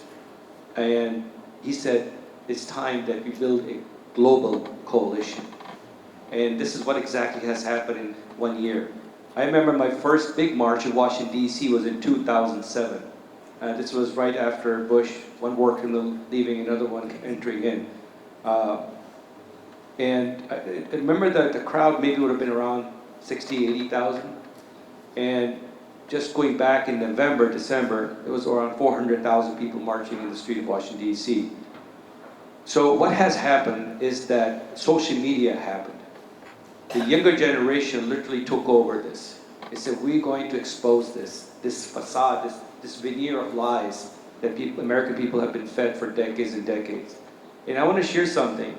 I was outside Biden's house. We had a rally protest. Linda Sarsour was there. And I was talking to Biden's neighbors. Outside, there's a lot of police, law enforcement. And I said, you realize that your neighbor is a mass murderer. And they were an elderly couple, and the woman started crying because, you know, I was quite strong. What I'm trying to share here is that somebody made a video of my talk, maybe 45 seconds, and I forget about it. And then after 3 months, somebody shared that, had 22,000 likes. 22,000 likes. The point I'm trying to make here is that your voice is very powerful, and we have to use technology and social media in our advantage, because the American corporate media has hijacked the narrative, hijacked the rhetoric, and moreover, have hijacked and concealed the truth. That's the truth right now. And I had friends that I could not believe they were showing social media from their kids, American kids, that so many of them were involved in speaking out. So the ball game that has changed tremendously. Vast majority of Americans want ceasefire. Vast majority of Americans want to stop sending bombs to Israel or any country that violates international laws, that breaks Geneva Convention. Vast majority of Americans, especially younger people from ages 18 to 34, want that money being invested in our own country, in our schools, in our healthcare system, in our public transportation, in minimum wages. What kind of country we are where we make our kids go to college, get loan, and then pay interest on that for the next 20 years. I know people that they are married, their kids are going to college, and they're still paying debt for their college. Okay. And in this mortgage system, it's a trap. You're stuck for life. You know, you keep paying taxes, you keep paying interest for the first 12, 13 years, you just pay the interest, not even principal. And when you retire, you're still paying taxes. I'll share a story here. This is really important. My work has been a lot in rural communities and other communities, talking to people, elders and young people. I remember I was in a Walmart, and I was talking to this lady, her name was Linda. This is maybe 6, 7, 8 years ago. Beautiful person, I engaged in a conversation. She was in a Purdue section. Her husband had just died of cancer at the UNC Chapel Hill Hospital. And she was working there. I mean, she didn't even have time to grieve. And she lived in a rural community, had a small farm. And I really was curious why she's working when, you know, she's in a retirement age. She said, I need to work so I can pay taxes on my property. Just think about that for a minute. I mean, her husband had just died, such a painful death. And she didn't have time to grieve and to recover from that. And working in Walmart at probably at a wage of $9, $10 an hour. So you've heard amazing stories from amazing speakers. This is what I leave to you. Do not give up. There's nothing more powerful than human spirit. You only lose when you give up. And I urge you and I implore you that this is the moment that's going to shape our country's future. I'm not kidding you. This is just not some hashtag or some soundbite I'm using. This is the moment. Moment is now. If you want a better future for your children and your grandchildren, you have to speak up. You have to have those uncomfortable, hard conversations in your circles, in your network. And I've lost a lot of friends. I lost a lot of activist friends that I stood by. And they remained silent. And that was red line for me. So I will not compromise on that. So we have an ethical and moral obligation, all of us, all Americans, human beings, people, black, white, brown, Muslim, Jews, Christians, atheists, LGBT, poorest, spiritualists, whatever, whoever, people from all backgrounds. We must come together. We must come together, recognize our own atrocities on this land with our indigenous communities of brothers and sisters. They've endured so much pain, so much heartache, so much marginalization and subjugation. We can't even teach this in our books to our kids. We can't even talk about slavery in this country. I mean, think about it. So I ask you to make an initiative to yourself, make a promise to yourself, to others, that you are going to come together, you're going to stand by people, stand shoulder to shoulder, come together, because the truth will prevail. The justice will prevail. It's not an easy march to the hill. It's not easy. It's painful. It's difficult. You're going to lose friends. You're going to lose jobs. You may even affect your health. So be it. Because for me, personally, my success is all dependent on your success. And if we want a better future for our children, if we want to have a better future for this world and humanity, because it's literally, we're at the brink of a major, major war around the globe, then it's time to really get engaged and get active at all levels. You know, speak up in your classrooms and your jobs. Yes, there are going to be repercussions, but you're going to feel a lot better because you stood on the side of the truth and you stood on the right side of the history. Thank you.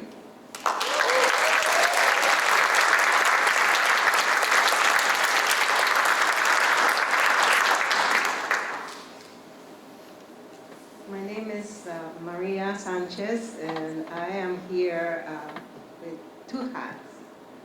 Thank you for saying that. I'm a member of the Latinx community, and I was born in Peru. I relate to all the things that everybody has spoken to, because I grew up in a colonized country, right? And so everything that I learned was from the oppressor history, right? And it wasn't until I moved to the United States, to Portland, actually, that I learned that, wow, my people had made contributions to the world. And I had no connections with my roots. And so it makes sense that I was suicidal, I was depressed, I struggled my whole life because I didn't have my roots. You know, I didn't have connections with my roots. So thank you.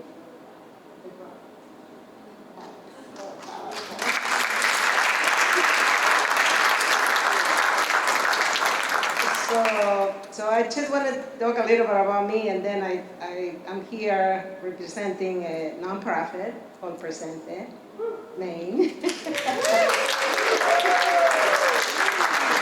So I raised my two daughters here in Maine, actually, and they have created this organization that works with the Latinx community. So I'm going to read about what it is because it's so much and I don't want to miss. So if you don't mind, I'm going to read their list. So Presente Maine is a grassroots mutual aid organization by and for displaced and dispossessed Afro-Indigenous, Latinx, and Maine.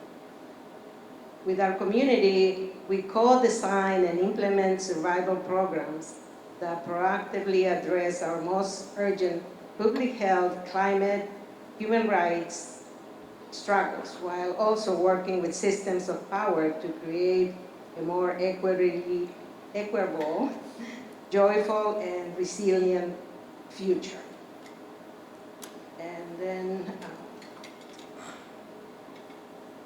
so the base of the whole Presente is honoring communities, the centering solidarity and reciprocity, understanding that there is no separate survivor. Solo el pueblo salva al pueblo. Only the people can save the people. Which I hear that, you know, here in solidarity with the Palestinians and all over the world. You know, indigenous peoples that have been marginalized and oppressed for centuries, since forever, right? 1942, and where I come from. Building relationships based on mutual aid outside unjust power systems. Coming together to celebrate our resilience, joy, and potential as individuals and as a whole. Fighting for the liberation of all neighbors everywhere, our siblings in dispossession. And so we have three pillars that we function. And one is health and wellness. These activities primarily focus on the two areas, COVID prevention and support, as well as maternal and child prenatal care and well-being. By utilizing a public health approach, we are able to provide critical resources to our community now. And then the community power. horizontal leadership and community power building are core values that have embedded in all our programs, in addition to regularly collaborating with community members to lead events. We organize with them in the fight for healthcare for all. And then the next pillar is increasing access through communing with the land, gathering outside to relearn the ancient wisdom of our ancestors, cultivating and caring for the land we live on. Because, you know, a lot of Latin Americans, Central Americans come to this country and have no access to land to grow, to continue their ancestors' way of living. And so we provide spaces that we can do that. Food as medicine, growing and distributing nutritious and traditional foods that nourish our bodies, minds, and soul. In public health programs, prenatal care, COVID testing, and vaccination. I said that right. And then the next pillar is reclaiming power through transformative healing practices, turning the traditional herbal remedies, doing shadow work to heal ancient colonial wounds, resisting and learning. And that happens with us through learning how to cook, right? Because when we come from other countries, from cultures that food and preparation is part of everyday living. When you come to US, that goes out the window because you don't have time to cook, or it's cheap to buy unhealthy food, you know, and you buy or prepare food that are already prepared by companies that don't have your health or well-being in mind. They just want profits, right? And so we give our power to that.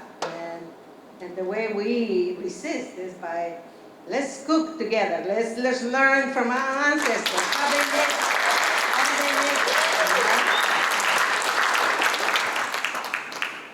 Grassroots organizing, making collective decisions, relying on community leaders, honoring intergenerational contributions, supportive relationships, investing in women of color, empowering matriarchs, strengthening care networks, hiring and fairly compensating our workers. You know, like we pay really good wages and we have good benefits, like healthcare and so many things, vacation time, sick time. You know, it's like we actually do what we say we do.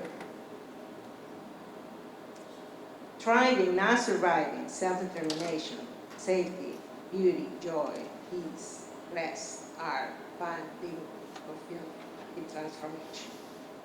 And one of the things that I want to emphasize is that for our communities, rest or leisure time is not existent. It's not something that we have in our vocabulary, you know, because we've been told that we're poor because we're lazy. And so we work hard and harder and harder, and we're still poor. And so you internalize that yeah, I don't have it because I don't deserve, or I'm lazy. You know? And so self-care and rest for us is part of resistance. So thank you all.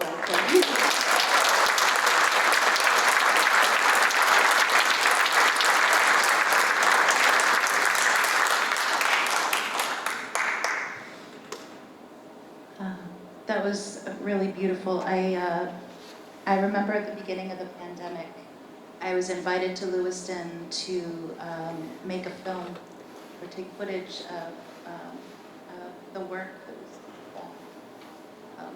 And the people who started it, started Presente, they told me that it began because the aunties told the young ones that they couldn't find any cebollas. They couldn't find any onions in the grocery store.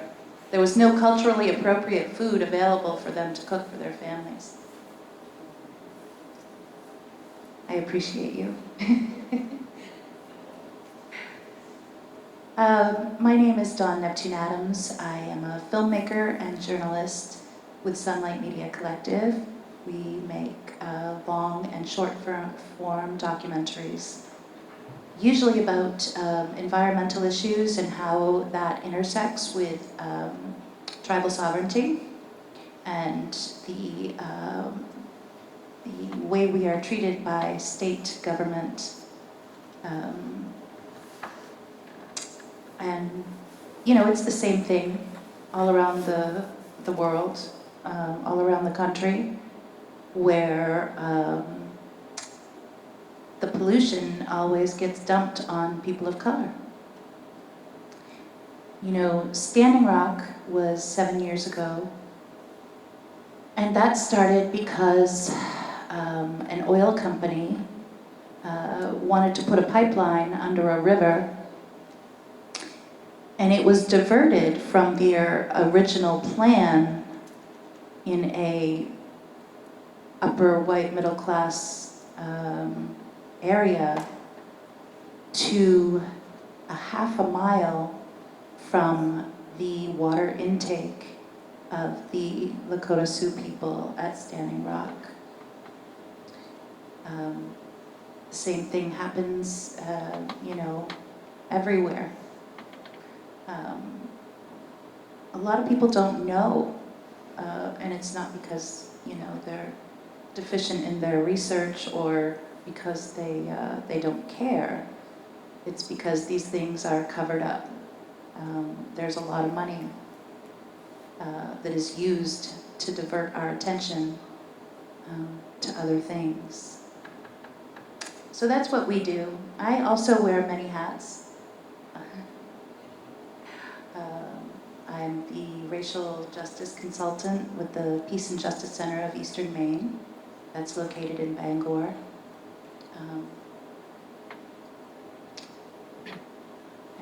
I don't know. A year ago, I was invited here, a little over a year ago, I was invited here to Portland to cover or to make a documentary about the situation with the unhoused people here who were living in encampments at Marginal Way and at other places around the city. I was here from the last week in September of 2023 until after the last encampment sweep. And what I saw, what I witnessed was, you know, it was traumatizing for me. I can only imagine how much more traumatizing it was for the people who were living in those encampments and had no place else to go. You know, they came and the city workers came with bulldozers and just bulldozed their stuff and put it in dumpsters. And you know, people lost pictures of their family members, they lost their identification, they lost, you know, everything that was keeping them alive.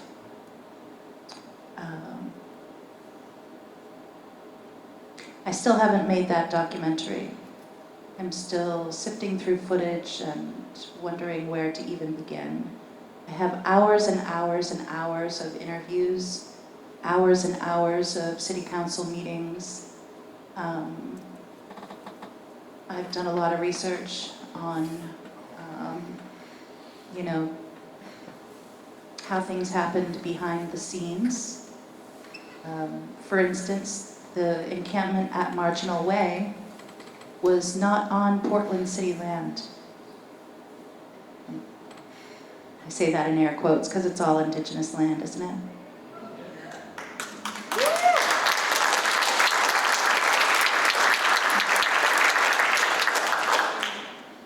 That land is claimed by the state. So it was actually someone at the state level that okayed the sweep of that encampment and, you know, just traumatized and devastated all of the people living there.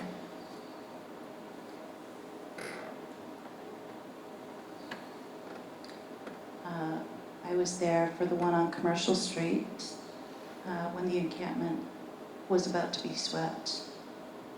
The activists around here did an amazing job, trying to stop it. We had this plan to stand around the encampment and keep the police from coming in.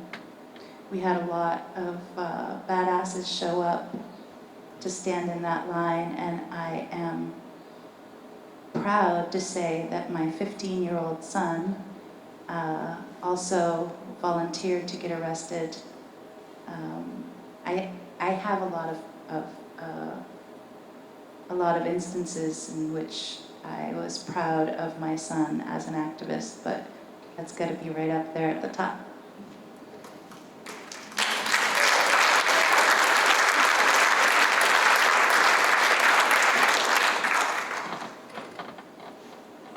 It just, it gives me a lot of hope to hear Jill talking about,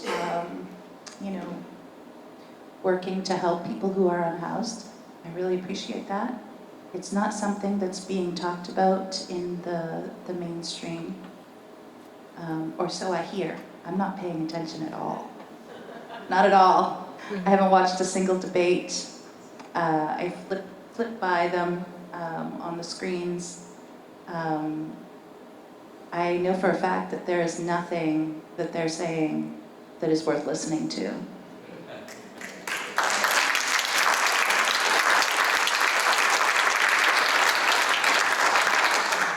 Now, that is not to say that I don't have friends who are supporting them. There are people I respect who are supporting Harris, locally, in fact. I absolutely have a lot of respect for the Black women who are, working for her. They tell me that they want, somebody who looks like her to be a role model for their kids and grandkids. I still hold fast to my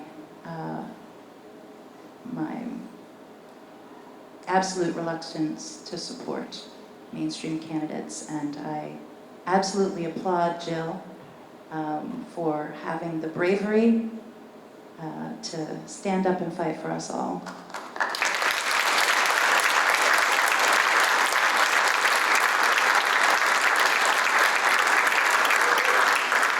And with that, I think I'll pass the mic.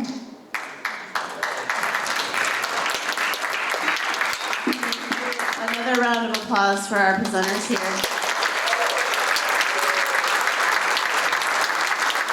And at this time, I invite up our previous speakers so that we can continue with a Q&A, including you, Jill.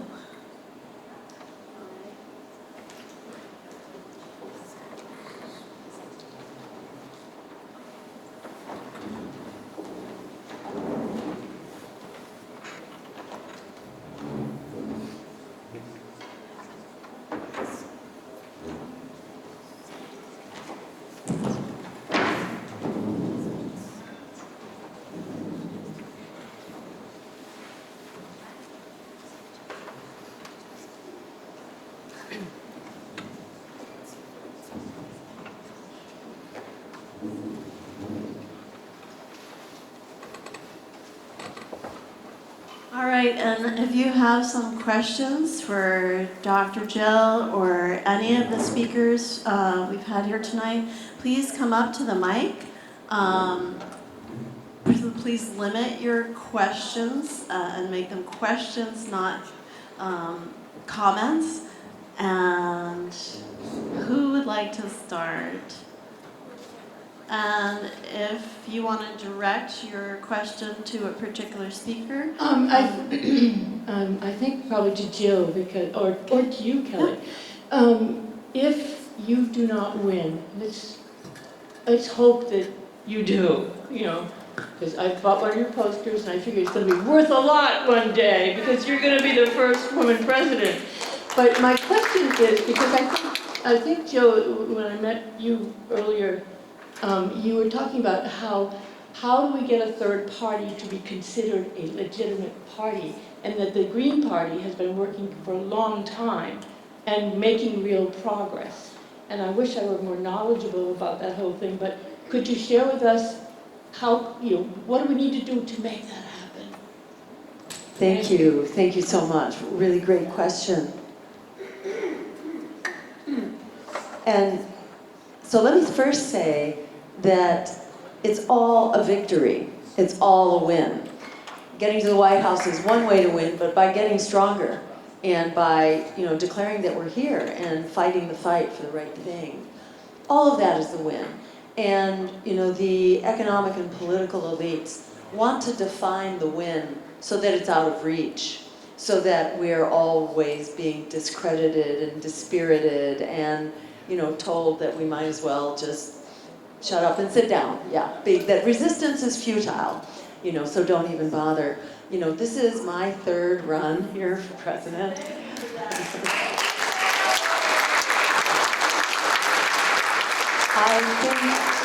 I think we all know that our struggles build, they are cumulative, and we learn in the process, and simply to live to fight another day, is a victory, it's a success. And let me also say that as empire doubles down abroad and at home, with war on black and brown people abroad and war on black and brown people and working people here at home, empire is failing. Its days are numbered. People are not really surviving right now and not surviving very well. So it is inevitable, that resistance is growing. It is absolutely unstoppable.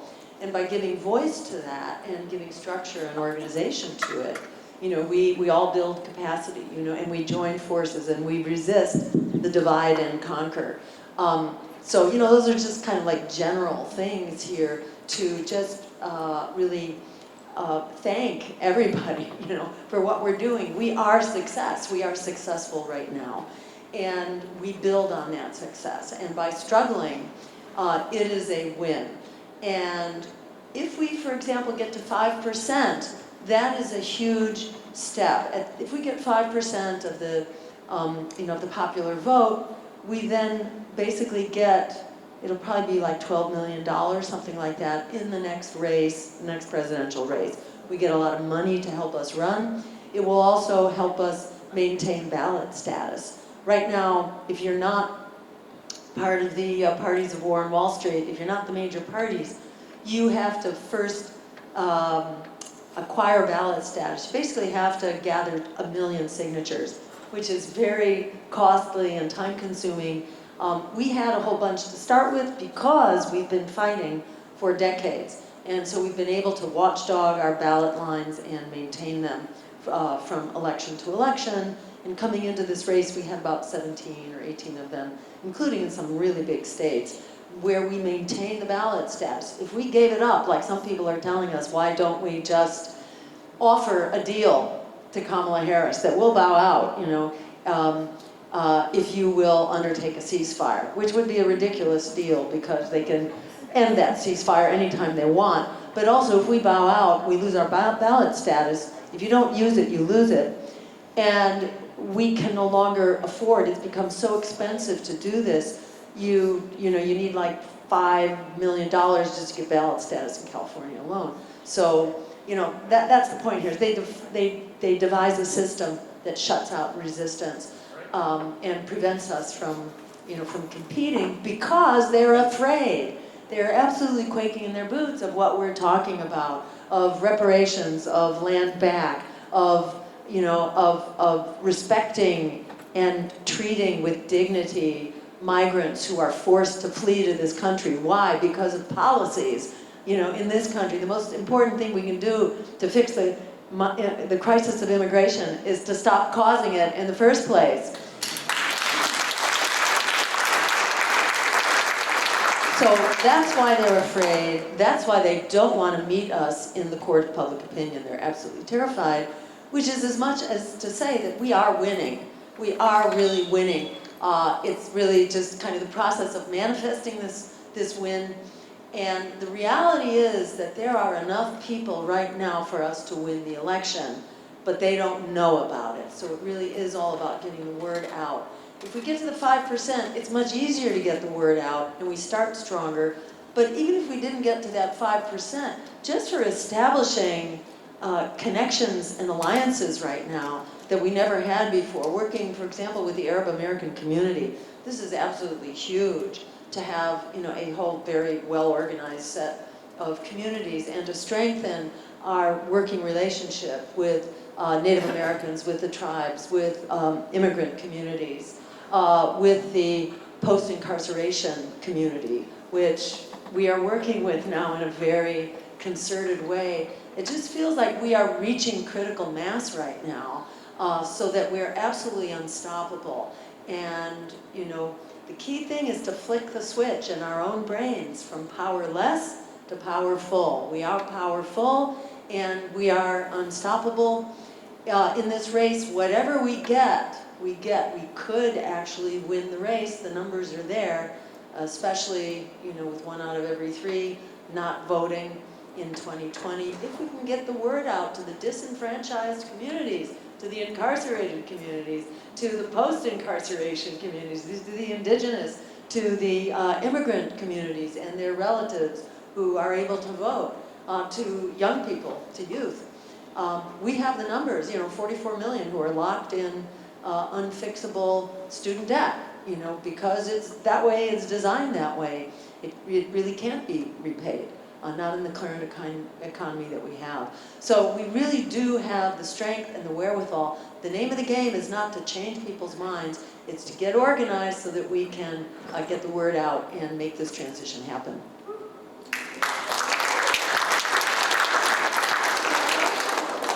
I have a question for Tim Paradis. What can people in Maine do right now for the Palestinian people?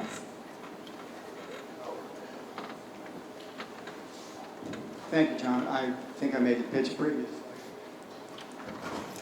Thank you. Our power is in our collective action, and becoming an active member of the Maine Coalition for Palestine is already having an impact that I began to describe. We're beginning to see cracks even among our congressional delegation, some willingness to begin to speak out. We are actually supporting a candidate in the 2nd District of Maine to run against Jared Golden, who is one of the worst creatures of American politics. We need support in that effort. And everywhere that we go, the larger the numbers, the greater the impact. We need people showing up to help us organize. And as I said previously, the table out there, we have a lot of literature on that. Thanks.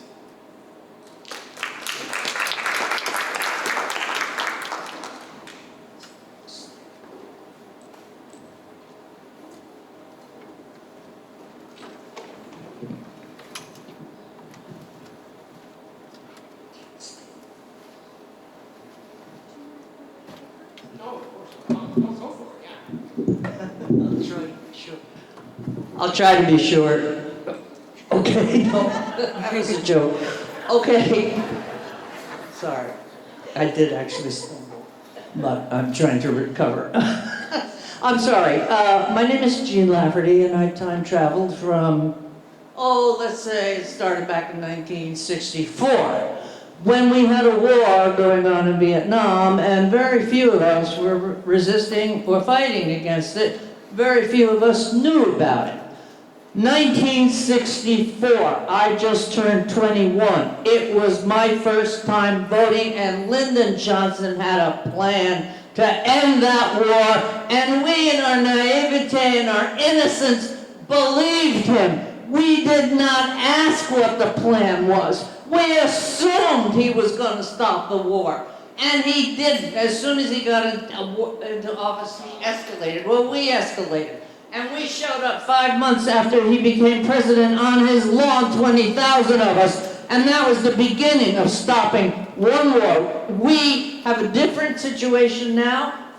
More people are, aware and awake. than we were back then. We had to win them over back then, and we did. And what we have to do now, as individuals, I think, in our, as we say, our communities and among our friends, is to break from the Democratic Party. Lyndon Johnson was the last Democrat I ever voted for in my life, and I'm 81 right now. So, my question is, how do we all figure out, in a wholesome and good way, without attacking people who are still under the influence of a certain, party, how do we help people break from that? And I think part of the answer, and I'd like to hear what people say, is by continuing to build this movement in our numbers where people can see us. What we have is numbers. There's way more of us than there are of them. And we learned from the Pentagon Papers and from the Nixon Papers just how powerful an impact our movement was, and we can do it again. I believe that, and I would like to know what people think about helping others who might be innocent, good people, to break from the Democratic Party. And of course, Republicans, I don't need to say that. Thank you.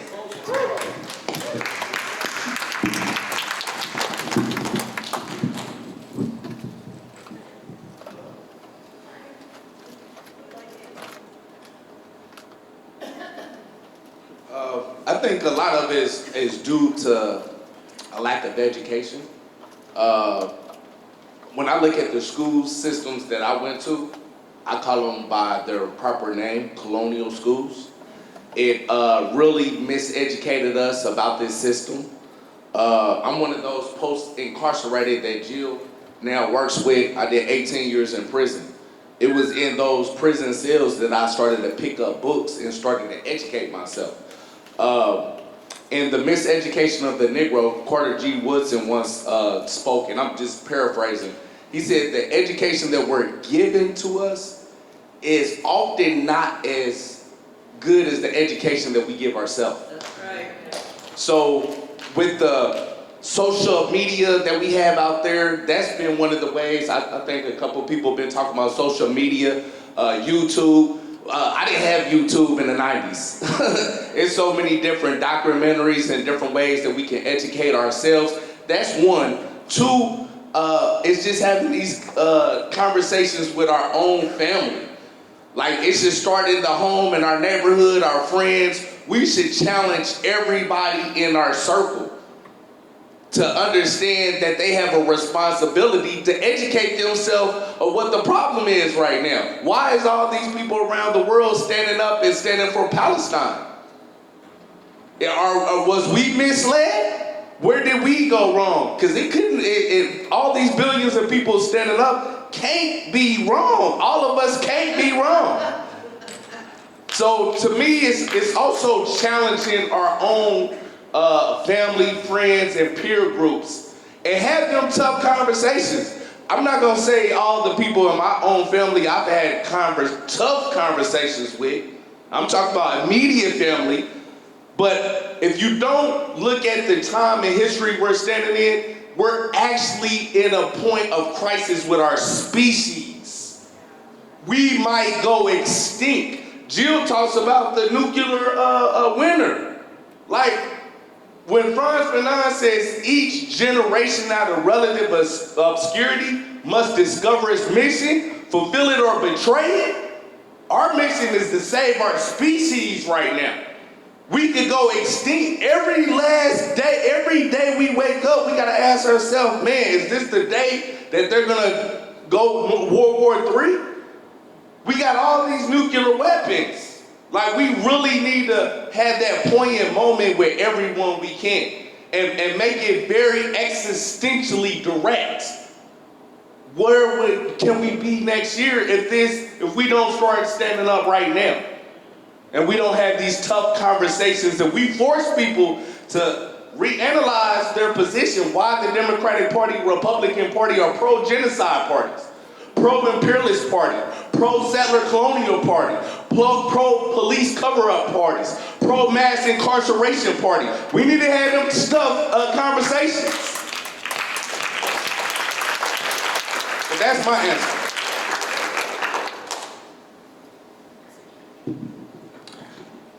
Well, I was wondering, like, well, I mean, obviously, I mean, it's not going to be, I mean, of course, like, so, like,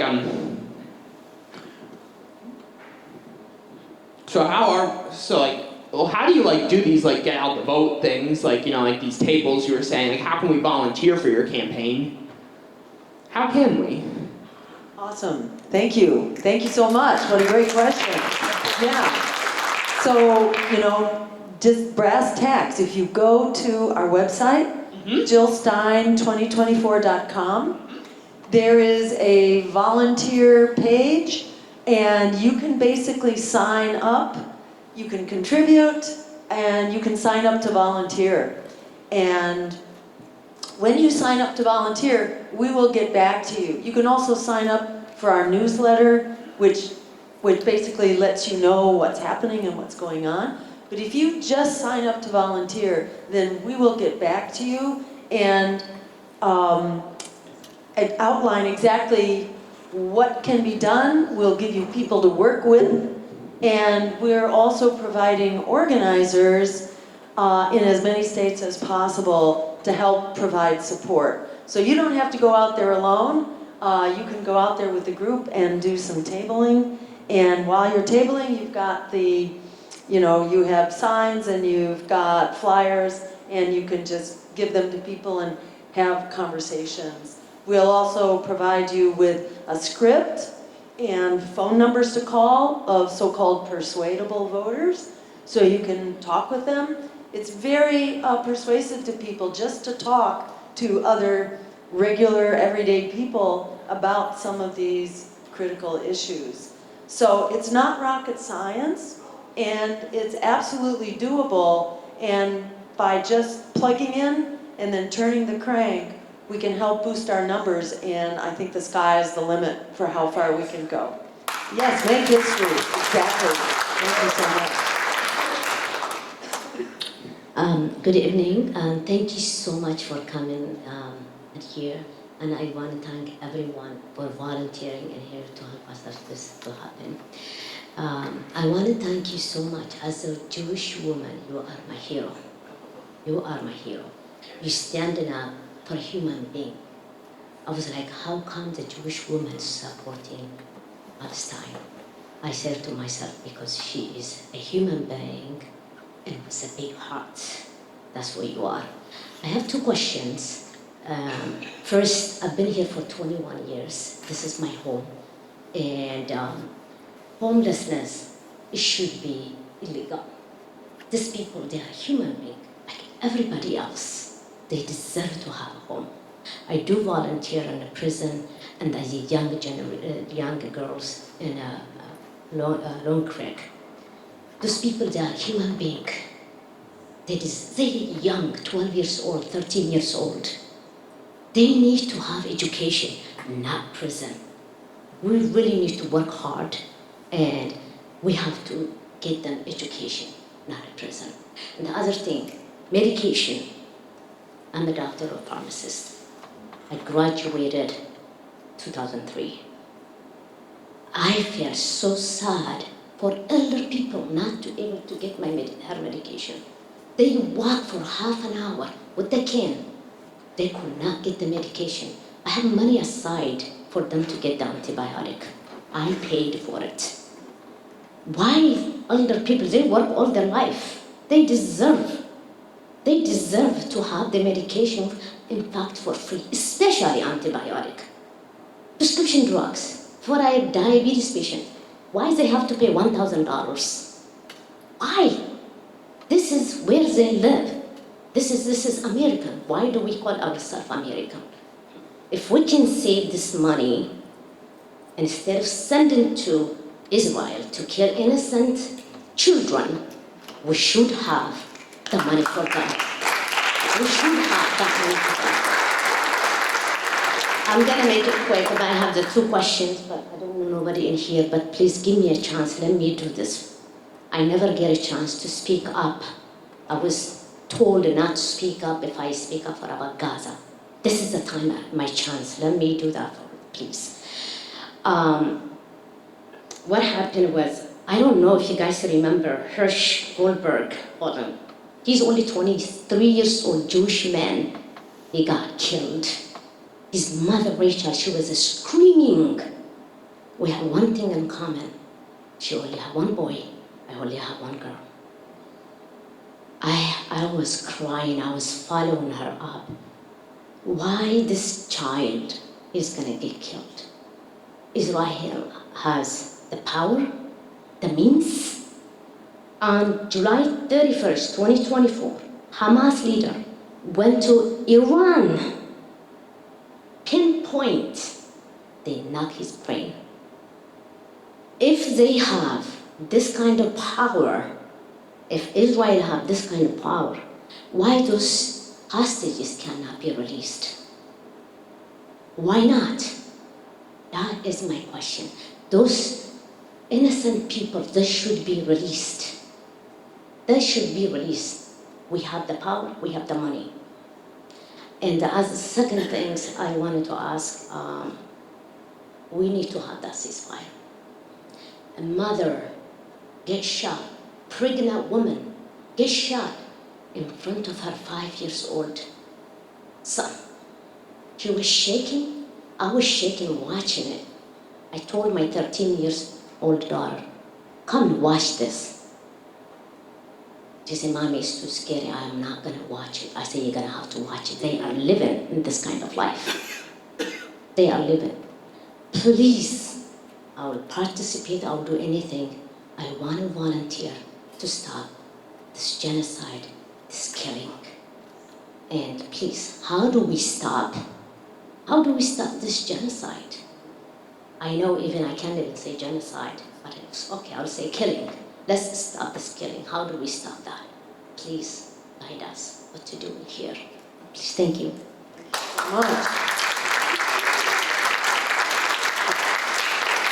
Yeah, okay, great. So, wonderful, wonderful questions. I'm going to focus on one of them right now. Maybe we can talk more afterwards. But, you know, on the core question, how do we stop the genocide? You know, I want to underscore that the genocide is not only against international law, it is against U.S. law. It is against the law for the U.S. to provide weapons and military aid to any country that is violating human rights, that is interfering with the delivery of humanitarian aid, and any country that is in violation of nuclear weapons treaties. Israel is in violation of all 3 of those.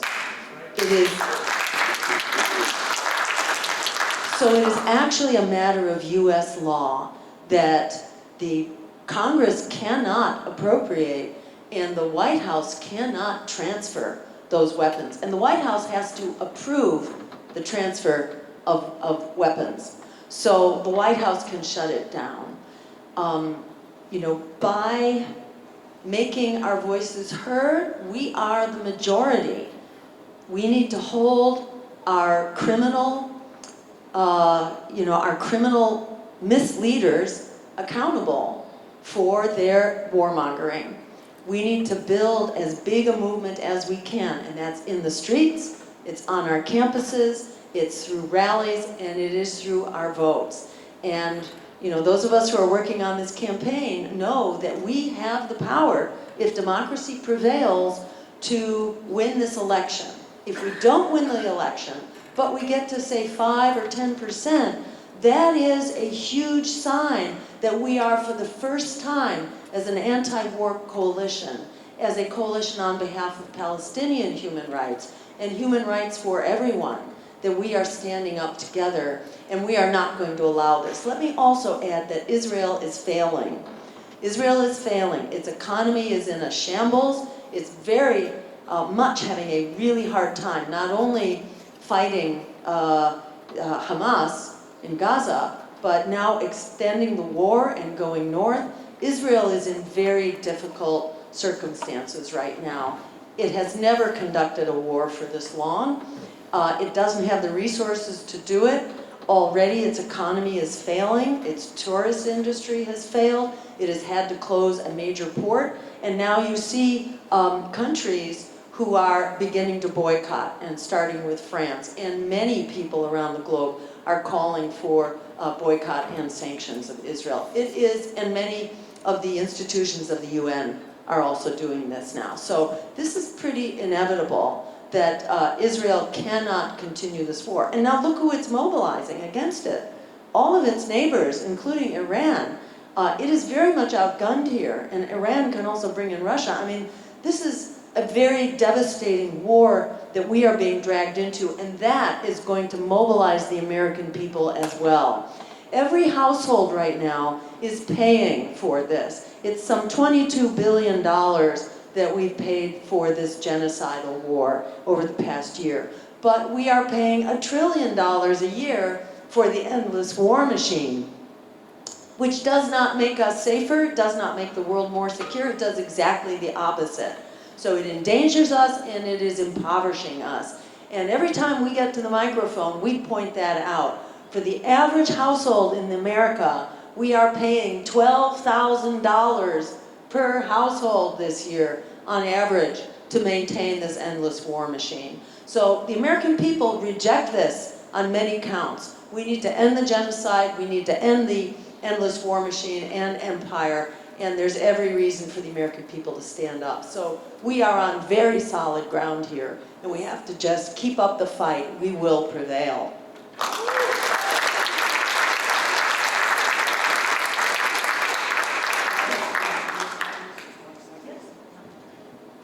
The question came up earlier about what people in Maine can do very specifically to help the Palestinian people right now.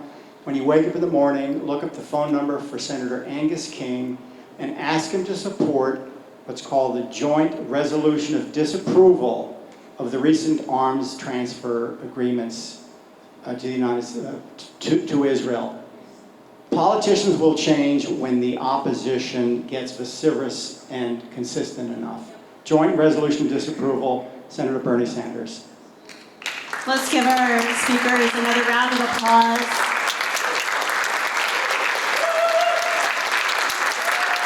Thank you all so much for being here. We appreciate you. Thank you so much.